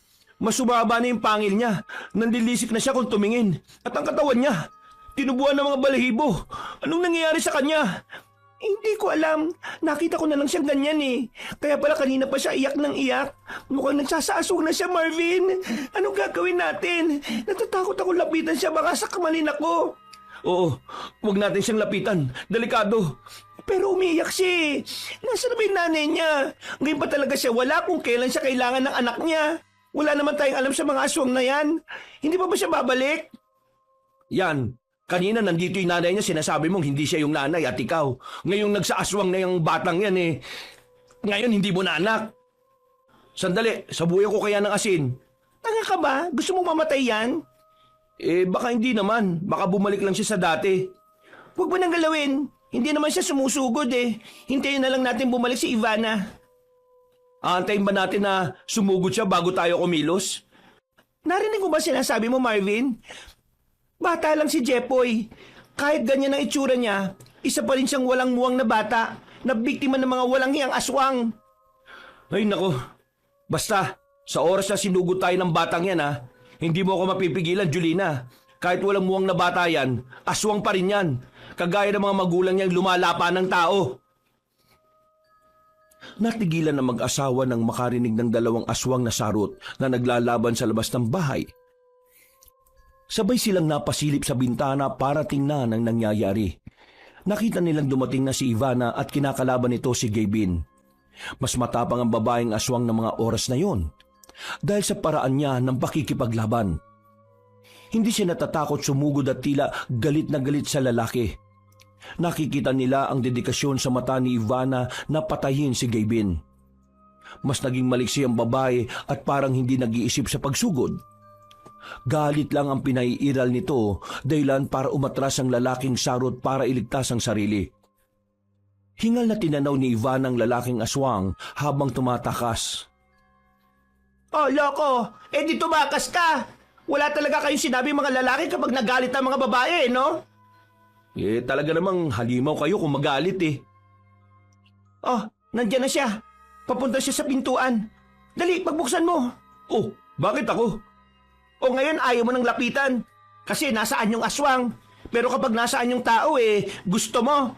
Kasi maganda siya. Ay nako, gumawa ka na naman kagagalit mo. Kita mo bang aswang ang itsura niya ngayon? Kita mo namang aswang ang itsura niya ngayon, di ba? Mamaya papasukin natin yan baka lapain tayo. Ang aswang ba kapag nasa halimaw na anyo, hindi na marunong mag-isip? Abay malay ko, hindi ako aswang Huwag mo akong tinatanong. Nakita mong nilabanan niya ang aswang kanina na sumusugod sa atin. Ibig sabihin, kagaya pa rin natin sila kung mag-isip. Dali na, buksan mo na yung pinto. Aray, oo na. Kailangan pa bang mambatok? Ang hilig-hilig mo manakit. Oh, Ivana, sige na, pasok ka na. Kumusta pala lakad mo? Aray! Sabi ko, buksan mo lang ang pinto. Bakit may kumustahan pa? Anong gusto mong bati ang gawin ko sa kanya? Bakit mo ako'y nagisa ng unan? Ang tigas pa naman ng unan natin. Dahil ang laman yan mga gamit na pinaglumaan. Sakit nun Para matauhan ka. Galing-galing mo talaga mambola. Pasensya na kayo kung ngayon lang ako nakabalik. Inatake pala kayo ni Gabin. Mabutit hindi kayo nasaktan. Kasalanan mo lahat lang ito Kung hindi ka dumating, tahimik sana ang buhay namin. Ngayon pakiramdam ko, bawat oras nasa bingit kami ng kamatayan. Saka isa pa itong anak mo. Nagsasaaswang na rin. Tingnan mo itsura niya Kamukha mo na. Kamukha ko na? Aba, oo nga. Kahit sa ang anggulo'y kamukha ko na siya. Napakagwapong bata. Hindi yan ang ibig ko sabihin. Hindi mo ba nakikita? Mabalahibo na. Ay, teka. Bumalik na siya sa normal na bata. Kanina lang mukha siyang aswang eh. Hindi ako nagbibiro ha, seryoso ako.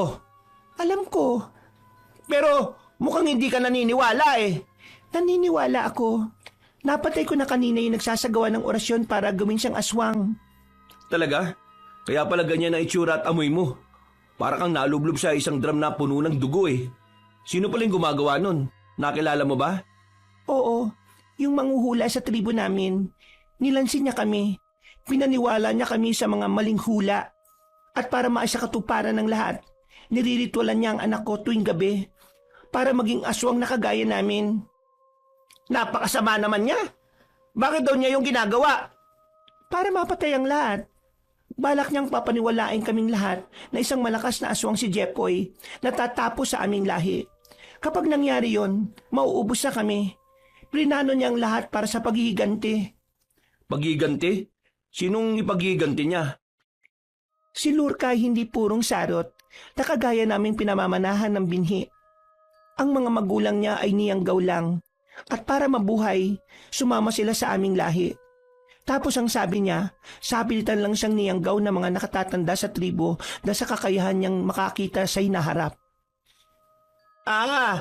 Hindi na nakakapagtaka ang ginawa niya. May pinagugutan naman pala eh. Kayo talaga mga babae, kahit mali na, nagagawa pa rin ilusot.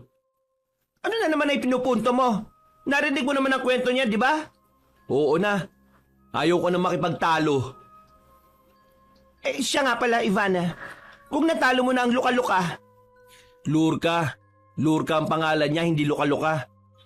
Basta talaga babae, matandain ka eh, no? Ay, nako. Anong gusto mong sabihin? Kung napatay mo na siya, edi tapos na ang paghihirap namin. Hindi na ba kami sasalakayin ng mga kalahi mo? Alam na nilang nabilog lang sila ng luka-lukang yon? Hindi. Sa katunayan, nakapagtanim si Lurka ng galit sa puso nila. Lalo niyang napatindi ang paniniwala nila. Ngayong napatay ko na si Lurka, mas nanganganib ang buhay natin. Kapag nalaman nilang wala na siya, titindi ang galit nila. Parang babayla na ang turing nila kay Lurka. Ipaghiganti nila ang pagkamatay niya. Ha? Kung ganun dapat na ba nating tanggapin ang kamatayan natin? Magbibigti na lang siguro ako o kaya iinom ng lason para hindi ko maramdaman ang pagsakmal nila sa leg ko. Kakainin nila ako ng buhay? Ayoko! Hindi ako papayag! Baka naman may paraan pa. Paano ba sila matatalo? Anong dapat natin gawin para lubayanan niya tayo? Si Jepoy na lang naman ang gusto nila, di ba? Kapag nalaman nilang aswang na ang batang yan, lalo sila magagalit. Si Jepoy lang ang gusto nila eh. Ibibigay na lang natin ng bata sa kanila para matapos na to. Sira ulo ka ba? Bakit ganyan ka mag-isip? Isasakripisyo mo ang bata para lang sa kaligtasan mo? Ibuhay natin na nakataya dito, Julina. Kung nakinig ka lang sa akin na huwag iuwi ang batang yan, wala sana tayo sa ganitong kalagayan ngayon. Tapos ngayon sasabihin mo ayaw mo mamatay. Nung sinabi kong solusyon ayaw mo rin. Ay nako, ang gulo mo. Sinisisi mo ako? Sana. Pero palagi ka namang tama, di ba? Pero ngayon, makinig ka naman sa akin. Pakawala mo ng batang yan. Pasensya na kayo sa gulong dinala namin mag-ina sa buhay ninyo. Nagpapasalamat ako ng sobra sa pag-alaga niyo sa anak ko. Pero tama si Marvin. Oh, nakita mo na. Buti siya, naintindihan ako eh. O di magsama kayo. Di kayo na. Sige, magtulungan niyo ako. Kailangan kong ilayo ang anak ko sa inyo. Ayaw kong dahil sa amin ay mapahamak pa kayong mag-asawa. Pasensya na talaga kayo. Sa tingin mo ba ligtas kami kapag umalis kayo? Ang mga suwag di ba, pagkain ng tingin sa aming mga tao. Hindi ka pwedeng umalis dito. Oh, bakit mo naman siya binabawalan, mahal? Aalis na nga sila eh. Aatakin pa rin tayo ng mga halimaw na yon kahit wala na sila. Kapag nangyari yon, paano natin sila lalabanan? Wala tayong alam sa mga aswang. Pero kung mananatili siya dito, gagawin natin siyang pananggalang. Hanggat nandito siya sa poder natin, wala siyang magagawa kundi ang ipagtanggol tayo. Marami siyang alam sa mga kauri niya eh. Alam niya kung paano sila talunin. Kaya hindi ka pwedeng umalis, Ivana. Dito ka lang. Wala rin akong lakas para labanan sila. Masyado silang marami. Pasensya na. Eh di lumabas din ang tunay mong plano. Tatakas ka, iiwan mo kami dito at kukunin mo yung bata. Hayaan mo kaming lapain ng mga kauri mo. Hindi pwede yon. Marvin, kumuha ka ng lubid. Ano? Bakit? Anong gagawin mo sa lubid? Itatali natin siya para hindi na makatakas. At kung kaligtasan lang din naman ang pag-uusapan, makikipagkasundo ko sa mga aswang na yon. Kapalit ng kaligtasan natin. Ibibigay ko sa kanila mag-ina. Ha? Ay, magandang ideya yan, mahal. Sandali, kukuha na ako ng lubid. Sandali, huwag mong gawin to sa amin ng anak ko. Papatayin nila kami kapag nakuha nila kami. Pareho lang tayo ng kalagayan sa ngayon. Sige, hindi na ako aalis. Pagtulungan na lang natin na labanan sila. Maniwala ka, hindi ako tatakas. Ay nako, wala na akong tiwala ngayon, Ivana. Nasabi mo na ang pangit mong plano. Paano pa kita pagkakatiwalaan? Hindi nagdalawang isip ang mag-asawa na itali si Ivana. Hindi naman pumalag ang babae.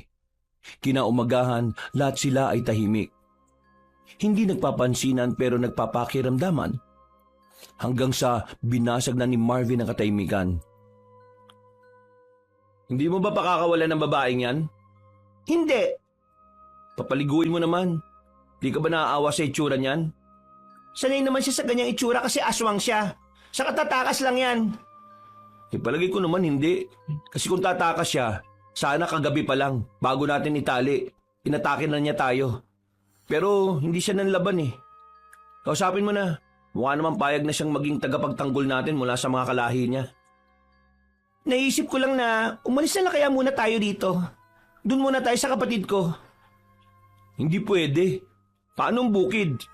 Mauubos ng maya yung mga palay natin doon. Kung gusto mo, ikaw na lang munang pumunta doon. Papayagan naman kita eh. O tapos ikaw, magsasama na kayo ng babaeng yan dito sa bahay. Gusto mo nang mamatay ngayon?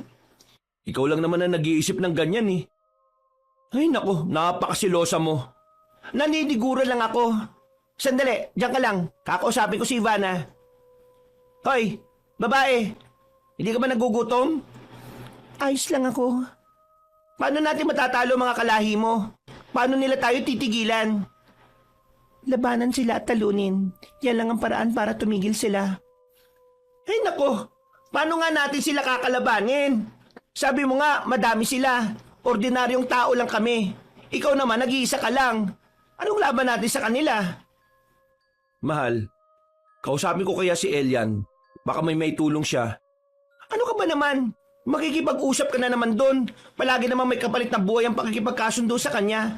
Sino na naman ang ibibigay mo? Baka naman maawa siya sa kalagayan natin. Malabo yun, no? Eh di magsasakripisyo na lang ako. Anong balak mo? Ibibigay ko na lang ang sarili ko sa mga aswang kapalit ng kaligtasan nyo. Baka pumayag sila sa ganon. Tingin mo talaga sa sarili mo, importante ka masyado? Isipin mo kapag ginawa ka yun, baka iligtas din ako ng kapre. Eh di hindi ako mamamatay. Eh paano kung hindi ka iligtas? Eh di mamamatay ako. Siraulo ka! Eh wala na tayong ibang magagawa eh. May kilala ba kayong albularyo o antingero? Bakit? Baka makatulong sila. Saka, gusto kong dali ng anak ko. Kailangan niyang maritwalan para maalis na ang pagkaaswang sa kanya bago pa siya umatake at lumapa ng biktima. Sabi ko sa iyo delikado ng batang yan eh. Si Tata Teban, albularyo yun. Doon sa kabilang baryo. Kailangan natin pumunta sa kanya. Bago sila pumunta sa albularyo, nag-ipon muna ang mag-asawa ng mga bawang na binalatan at dinikdik para may dala silang panlaban sa aswang. Nagdala rin sila ng tig-isang itak na muling hinasa ni Marvin para maging mas matalim.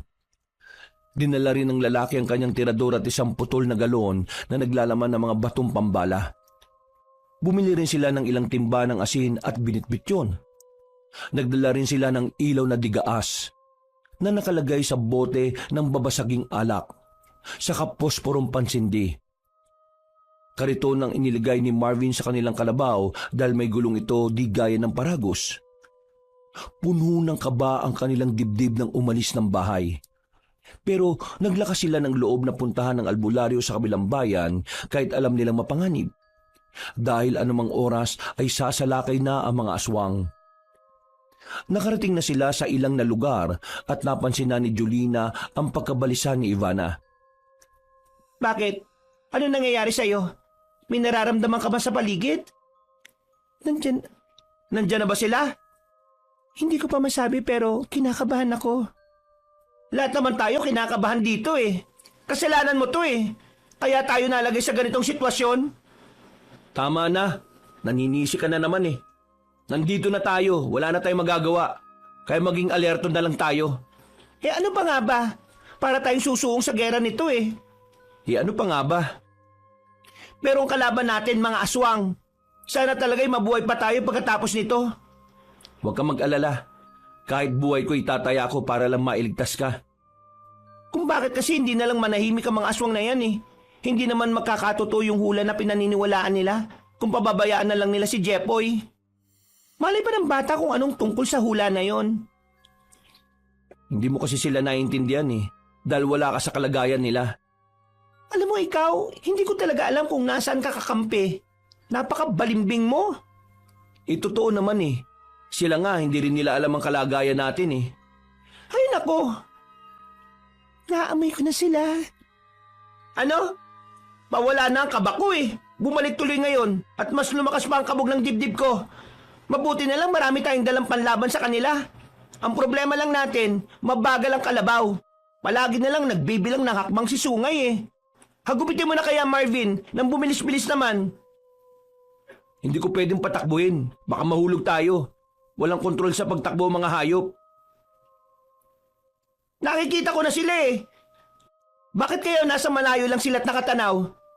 Bakit hindi pa sila umaatake? May araw pa kasi. Ganun ba yun? Takot sila sa araw? Bakit? Nakakapanghina at masakit sa balat. Kaya pala balot na balot ka ng kumot. Kung ganun eh, ligtas pala tayo kapag may araw pa. Hindi pala tayo dapat abutan ng gabi dito sa daan, Marvin. Makakarating ba tayo sa bahay ng albularyo bago gumabi? Pipilitin natin. Pero may mga sarot na handang isugal ang buhay nila para lang sa ipinaglalaban nila. Kagaya ng ilang naglalakad na papalapit sa atin ngayon. Ha! Subukan nilang lumapit. Malulusaw sila sa asin. Hindi maialis ni Julina ang kanyang paningin sa 5 nilalang na papalapit sa kanila. Ilang beses siyang kumurap dahil sa pagtataka na biglang bumibilis ang paglakad ng mga ito. Hanggang sa magulat siya na nasa harapan na nila ang mga taong yun. Pinahinto ni Marvin ang kalabaw dahil nakaharang na sa daraanan nila ang mga kalalakihang balot ng kasuotan ng katawan. May taklob din ang mukha nila at mata na lang ang nakalitaw. Nakailang tanong si Marvin sa mga ito bago siya sagutin. Doon nila nakilala kung sino ang nangunguna sa kanila. Hindi kayo masasaktan kung ibibigay nyo sa amin ang mag-inang sarot. Sa tingin mo maniniwala kami sa salita ng aswang? Wala kayong awa. Mga halang ang kaluluwa nyo. Biyag namin sila kaya umalis kayo sa daraanan namin. Matapang ka. Ano naman ang mapapala nyo kung bibihagin nyo sila? Kukunin lang naman namin sila para patayin. Binibigyan ko lang kayo ng pagkakataon na mailigtas ang buhay ninyo. Wala namang problema sa akin kung pati kayo gusto nyong mamatay. Pwede naman namin kayong ilagay sa aming tiyan. Pabayaan mo na lang kami. Tapusin na natin ang problemang to, pre. Hindi tayo dapat maglaban. Wala kayong alam sa kung ano ang pakay ko sa kanila. Alam na namin ang lahat. Siguro nga'y alam nyo dahil sinabi na ni Ivana, ang dati kong asawa. Pero hindi lahat ay sinabi niya. Marami na siyang kasalanan sa amin na tinakasan lang. May sarili kaming batas at kailangan siyang parusahan. Ikaw ba namumuno sa lahi ninyo? At bakit mo naman tinatanong? Kung ikaw, magagawa mo magdesisyon ngayon para tapusin ang lahat at magkaroon na tayo ng kapayapaan. Kapayapaan? Sa pagitan ng mga sarot at mga tao? Na pagkain lang? Nakakatawa. Ikaw ba'y handang makipag-usap at makipagkasundo sa isang hayop? Kakatayin mo lang ito tiluluto. Bakit ka ba nag-aaksaya na kausapin ang pagkain? Boplax ka pala eh. Kung pagkain ang tingin mo sa amin, bakit mo rin kami kinakausap?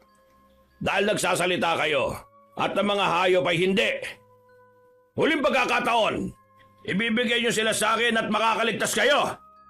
Ipinapangako kong hindi kayo sasalakayin ng kahit na sino sa amin. Pero hindi naman namin masisiguro ang kaligtasan nila. Huwag na ninyo silang problemahin. Hindi nyo naman kaano-ano yan eh. Wala kayong makukuha dito! Sige, sabi mo yan ha. Mas gusto ko rin itong wala akong iisipin na ipinapangako sa inyo. Mga kasama, atakihin sila! Kunin ang mag-ina ko! Ang mga taong yan, gawin nyo kung anong gusto nyo sa kanila! Hindi mangyayari ang iniisip nyo. Hindi kayo makakalapit. Marvin, patakbuhin mo na ang kalabaw. Umalis na kayo dito. Ako nang balang humarap sa kanila. Ipangako niyong ligtas na makakarating ang anak ko sa albularyo. Ipagamot niyo siya pakiusap. Hayaan niyong mamuhay ng normal ang batang si Jepoy. Kayo nang bala sa kanila. Bakit? Magpapaiwan ka? Oo. Sigurado ka? Oo, umalis na kayo. Dali. Pagkababa ni Ivana, kagad niyang inatake ang mga kalalakihan. Pinalo naman ni Marvin ang kalabaw para patakbuhin ito. Hinabol sila ng ilang lalaki pero pinaulanan naman ni Julina ng asin kaya nagsiatrasyon.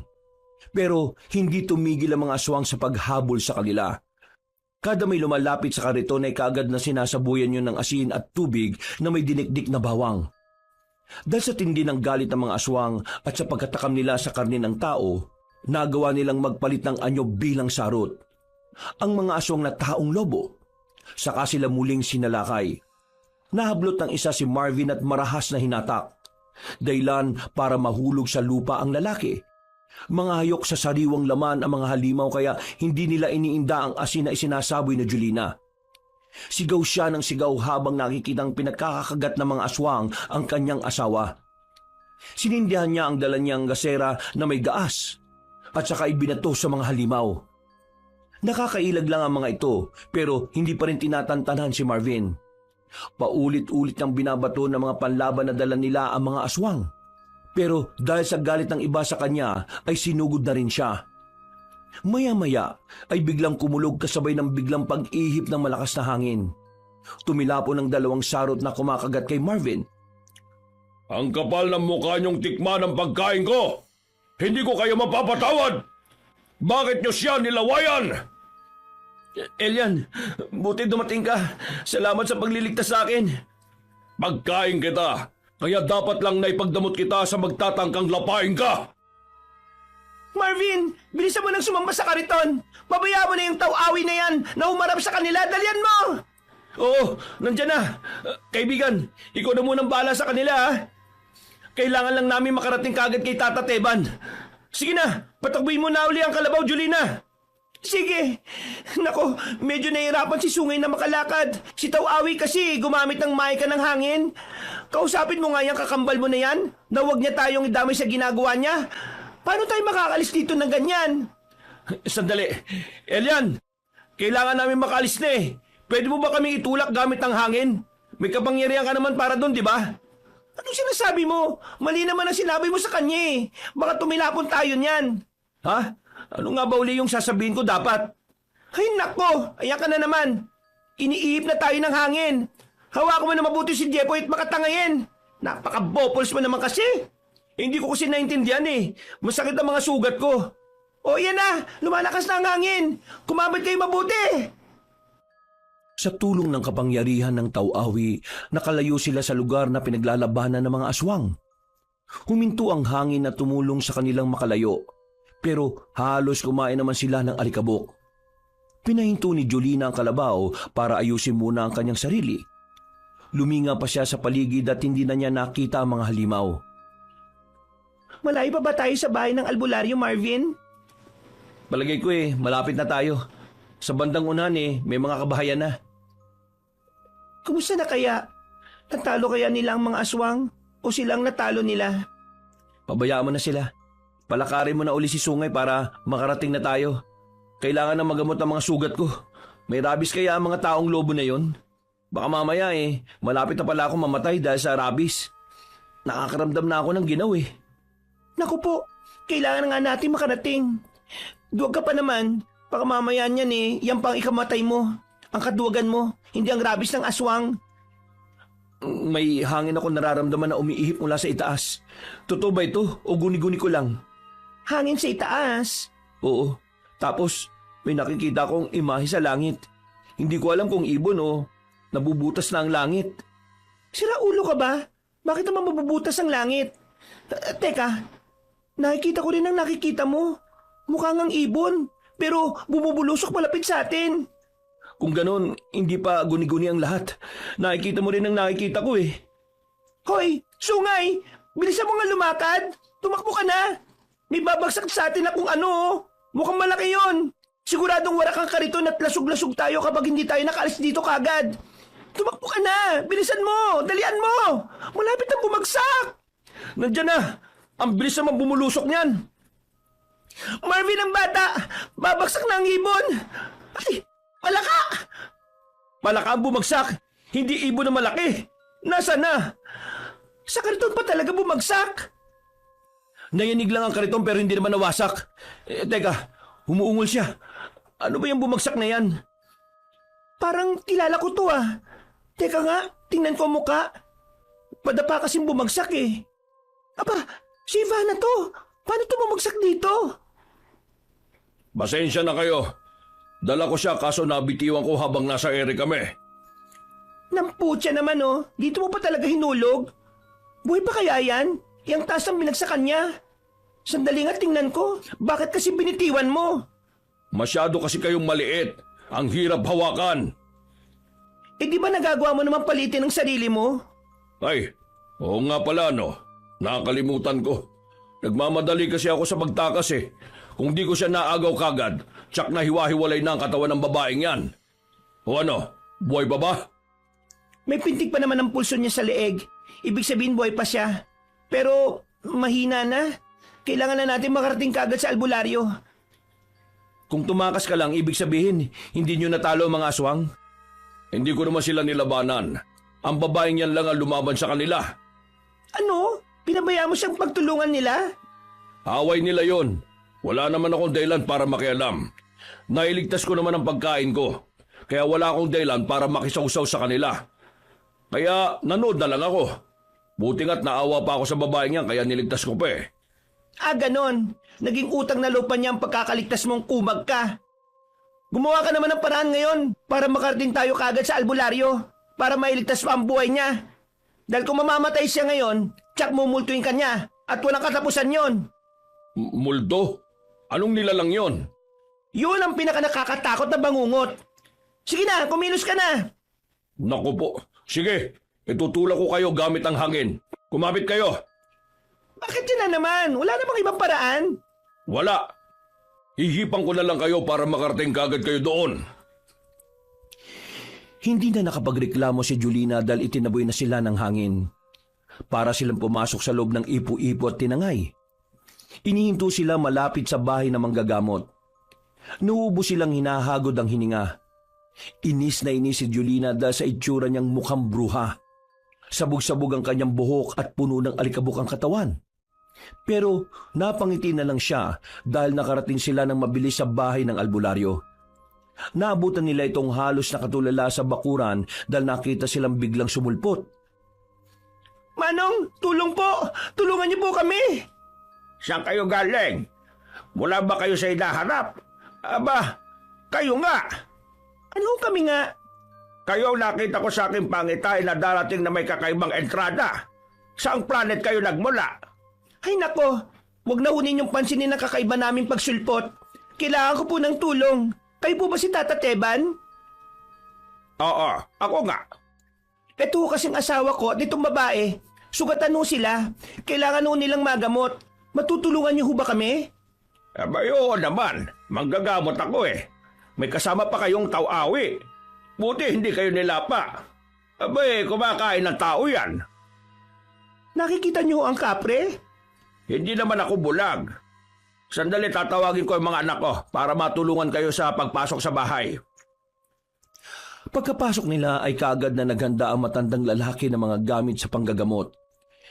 Inuna nilang tingnan si Ivana. Pinulsahan niya ito. Nilagyan lang niya ng langis sa mga sugat at saka inutusan ng anak nitong lalaki para dalhin sa isang silid si Ivana para magpahangin. Isinunod ng matanda na gamutin si Marvin.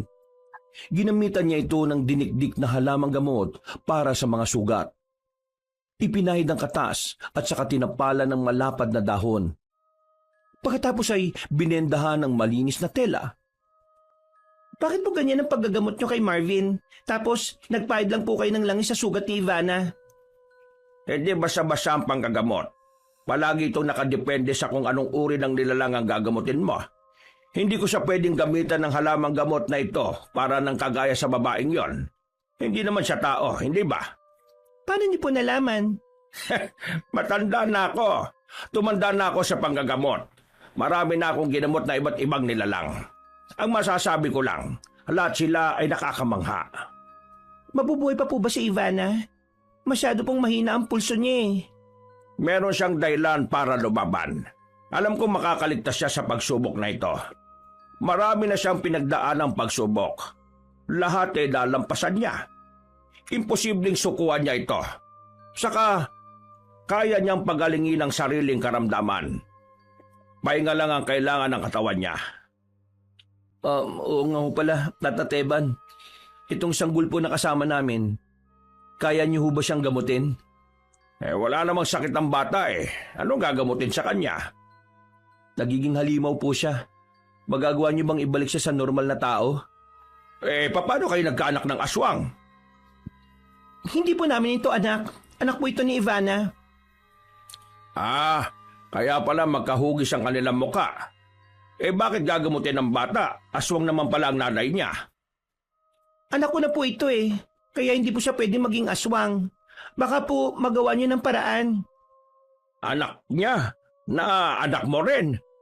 Mga anak pala kayo ng Ang gulo mong kausap. Asawa mo ba ito? Buti nakaka-taste ka sa kanya. Ano nga uli ang pangalan mo, lalaki? Marvin po. At siya?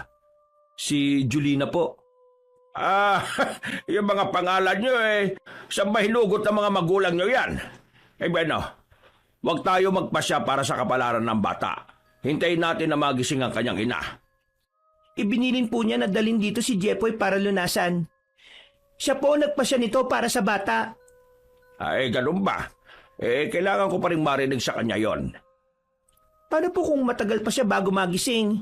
Baka tuluyan na maging halimaw si Jepoy. Magigising din siya.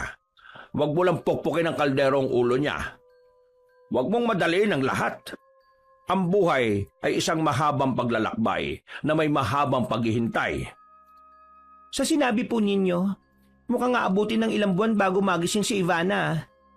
Tsak na madadagdagan ng haba ng pangil ni Jepoy. Tapos kakain na siya ng sariwang karne. Ay naku, kaawa-awang bata. Saan planeta galing ang asawa mo? Kakaiba mag-isip Hindi ko nga rin ho alam eh. Pero sinabi po sa akin ng lola niya ang sikreto sa kanyang pagkatao. Ampun lang daw po siya at napulot lang din siya sa tae ng kalabaw. Ganun ba? Mga siraulo. Wala na talaga ako naging kakampi. 2 araw ang lumipas bago nagising si Ivana. Nanatili ang mag-asawa sa bahay ng matandang albularyo para sa kanilang kaligtasan. Dahil sa haba ng oras nila roon, naikwento nila sa matanda ang naging pakikipaglaban sa mga aswang. Nalaman din nila na ang bakuran ng bahay ay nababalutan ng inkantasyon at pangontrang dasal, laban sa mga masasamang nilalang. Hindi nila nakikita ang bahay at hindi rin nararamdaman ang presensya ng mga taong naroon. Nakakapasok lang ang mga nilalang kung sila ay pahihintulutan. Kagaya ni Elian na pinayagan ng matandang makalabas-masok sa kanilang bahay. Oh, gising ka na pala. Mukhang masaya ang kwentuhan niyo medyo lang. Nasaan tayo? Sa bahay ni Tata Teban. Ang albularyo. Albularyo? Ang anak ko, napagaling na ba niya? Narinig niyo po yun, Tata Teban. Sabi ko naman po sa inyo gusto rin niyang gumaling ang bata. Ayaw niyo kasi maniwala sa akin Ngayon, naniniwala na ako. Magagawa niyo po ba siyang pagalingin? Abay, oo naman. Ritual ang dahilan kaya siya nagsahalimaw. Kaya ritual din ang magtatanggal nun. Sa susunod na araw, kabilugan ng buwan, araw ng Biyernes. Isasagawa natin ang ritual kapag ang bilog na buwan ay nasa gitna ng langit. Ang haba ng sinabi. Pwede namang sabihing hating gabi gagawin ang pagdiritwal. Ay nako, bakit kaya ganyan makipag-usap ang mga albularyo? Kailangan ba kapag albularyo kayo, pag-aralan talaga ang matalinghaga kung mangusap? Marami pong salamat sa tulong nyo, Tata Teban. Tatanawin ko po itong malaking utang na loob. Sige, walang anuman. Dumating ang oras ng pagdeditwal. Sa bakuran, nakahanda ang isang siga na may naglalagablab na apoy. Gumawa ng bilog na guhit ang albularyo sa lupa gamit ang inorasyon ng asin. Nakaiga ang bata sa ibabaw ng mesa na nasa gitna ng bilog. Lahat sila ay nakapalibot sa bata habang hawak ang puting kandila na may sindi ng apoy. Kada usal ng dasal ni Tata Teban ay nagwiwisig siya ng banal na tubig kay Jepoy. Sa bawat pagtama ng tubig sa bata ay sumasabay ang mabilis na pagsiklab ng apoy na siga. Lumalakas ang hangin na pumapalibot sa kanila na parabang pinapatay ang apoy ng siga pati ang nasa kandilang hawak nila. Panay rin ang iyak ng bata habang unti-unti nitong inilalantad ang anyo niyang sarot. Elian, ayusin mo ang hangin mo ha. Huwag mo munang paihipin. Namamatay ang siga. Saka itong hawak naming kandila. Hindi ako ang may gawa. Bakit ka ba nang bibintang? Ikaw lang naman ang mahangin dito eh. Patalsikin kaya kita para hindi ka nagre-reklamo na nagre-reklamo. Hindi siyang may gawa ng hangin na yan. Kinukontra ng isinasagawa nilang ritual ang ginagawa natin. Kaya huwag niyong hayaan na mamatay ang apoy sa hawak ninyong kandila. Yung siga, namamatay ang apoy. Hipan mo, Elian, para magliyab ulit. Ngayon naman palautos. Ikaw nga lang kasi ang mahangin dito, Kayang kontrolin ang hangin eh. Gawin mo na, daming reklamo. Oo na, hihipang ko na. Naku po, bakit mo naman nilakasan? Sumiklab tuloy ng malaki. Balak mo ba kaming tustahin? Susunugin mo pa yung bahay ng albularyo eh. Ay, pasensya na. Napalakas ang pag-ihip ko. Pero ang mahalaga, lumakas uli ang apoy. Yung bata! Ano nangyari sa anak ko? Unti-unti nang nagbabagong itsura niya. Nawawala na ang balahibo niya sa katawan. Oo nga, pati ang pangil niya nawawala na rin. Hindi na rin mapula mga mata niya. Gumagaling na po ba siya? Hindi. Ho? Bakit? Wala naman kasi siyang sakit eh. Pero ang sumpa sa kanya, nawawala na. Ay nako, kung hindi lang matanda, dadagukan ko na talaga to. Ilang minuto pa ang lumipas bago tuluyang natapos ang pagdedetwal. Tungtuwa sila dahil tuluyan ang nakawala sa sumpa si Jepoy. Halos pag-agawan ng dalawang babae ang bata. Pero nagpaubaya na lang si Julina dahil alam niyang mas may karapatan si Ivana kay Jepoy. Kinaumagahan habang nag-aalmusal sila, namagitan ang malalim na katahimikan sa dalawang babae. Hanggang sa seryoso nang kinausap ni Ivana si Julina sa bakuran. Malayo sa ibang tao. May sasabihin ka ba? Bakit dito pa sa likod bahay? Masyado bang sikreto yan? Tungkol ito kay Jepoy. Ay nako, alam ko na. Alam ko nga aabot tayo dito. Alam mo na kagad, ang galing mo namang kumilatis ng tao. Kahit hindi ako ang ina ni Jepoy, naging ina pa rin ako sa kanya. Pero mula nang napulot ko siya, alam kong darating ka at babawiin siya. Nung una, ayaw kong pumayag. Pero tama si Marvin eh. Hindi ko iniluwal ang bata. Hindi ko siya pag-aari. Anak mo siya. Ikaw ang dapat niyang makasama. Pero may isang kondisyon lang ako. Ano yon? Kapag aalis na kayo, yung oras na tulog ako kasi itatabi ko ang itak. Baka mataga kita eh. Pero hindi naman yan ang gusto kong sabihin eh. Ha? Meron pang iba? O sige na, lubos-lubosin mo na. Mukhang huling pagkikita na naman natin to eh. Alagaan mo mabuti si Jepoy Tingnan mo to. Gusto pa akong kuning yaya? Sira ba tuktok mo? Gusto mong magilamos ng asin? Pang-asar ka. Wala akong balak kunin sa'yo si Jepoy. Alam ko magiging mabuti kang ina para sa kanya. Hindi ako karapat-dapat na maging ina. Isa pa, hindi kami magkauri. Gusto kong mamuhay siya bilang normal na tao. Palakihin mo siyang mabuting bata. Ano? Ibig mong sabihin? Oo, ihahabilin ko siya sa'yo. Salamat ha. Kung ganun hindi tayo magtatagaan. Hindi mangyayari yun. Wala nang bawian ha. Kung hindi, tatagain na talaga kita. Oo, wala nang bawian. Sa sobrang tuwa ni Julina, nayakap niyang bigla si Ivana. Yun ang una at huling pagkakataon na nagkasundo sila at nagkapalagayan ng loob. Kagaya ng pakiusap ni Julina sa babae, umalis ito habang siya ay natutulog. Kinabukasan, nagpaalam na rin ang mag-asawa kay Tata Teban at sa pamilya nito. Tata Teban, kami uuwi na. Marami pong salamat sa tulong ninyo sa amin ha. Ay, wala yon. Tungkulin ko ang tumulong at manggamot. Natutuwa ako at nakilala ko mga kakaibang nilalang na kagaya ninyo. Hanggang sa muli, mag-iingat kayo. Sige po, salamat po. Ay, siya nga pala. Munti ko na makalimutan. Mabutit nakapa ako dito sa aking bulsa. Ibibigay ko nga pala ito sa inyo. Kwintas po? Bakit po? Hindi ito ordinaryong kwintas. Ito ay proteksyon ninyo mula sa mga nilalang, kagaya ng aswang at iba pang may mga masasamang hangarin. Kapag suot nyo ito, hindi nila kayo malalapitan o masasaktan. Huwag nyong iwawala. Tig-iisa kayong 3. Mutya ng puting rosas ang palawit niyan. Puro at dalisay. Ibig pong sabihin, hindi na kami mababalikan ng mga sarot na yon? Ayo, ganun na nga. Nako, marami pong salamat dito. Hindi na po ako kakabahan at matatakot. Dahil dito, magiging ligtas na kami. Ay, sige na, umalis na kayo.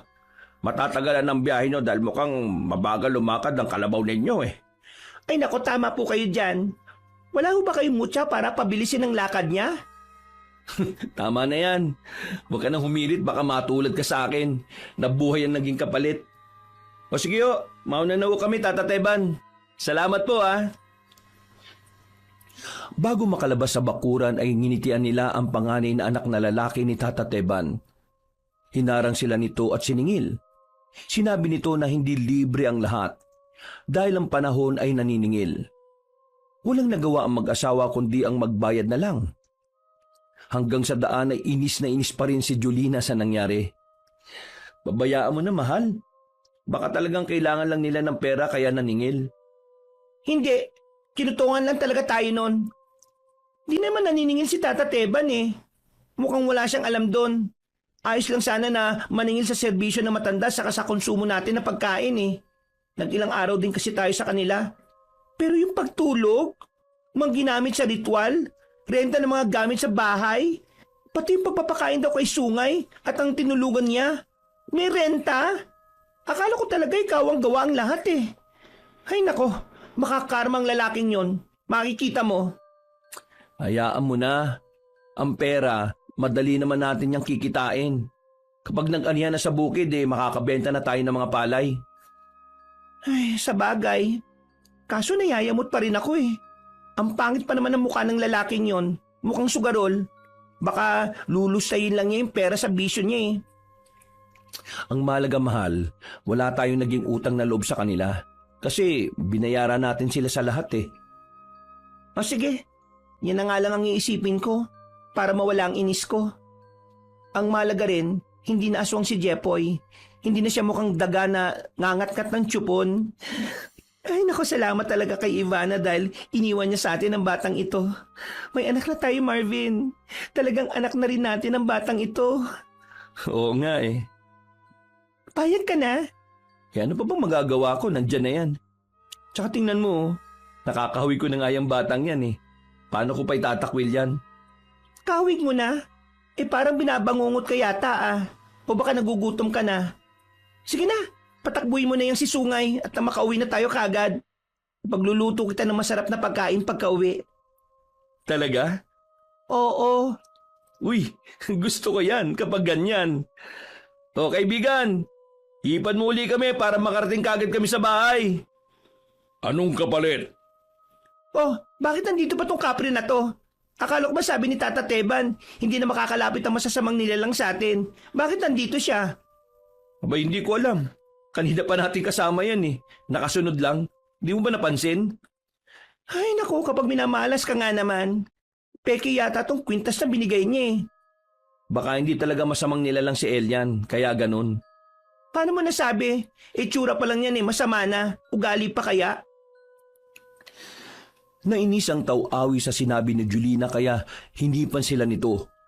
Dahil doon, nakauwi sila ng bahay sa mabilis na paraan. Wala na silang alam kung bakit hindi na itataboy ng kwintas si Elian samantalang ang ibang nilalang ay hindi na nakakalapit sa kanila.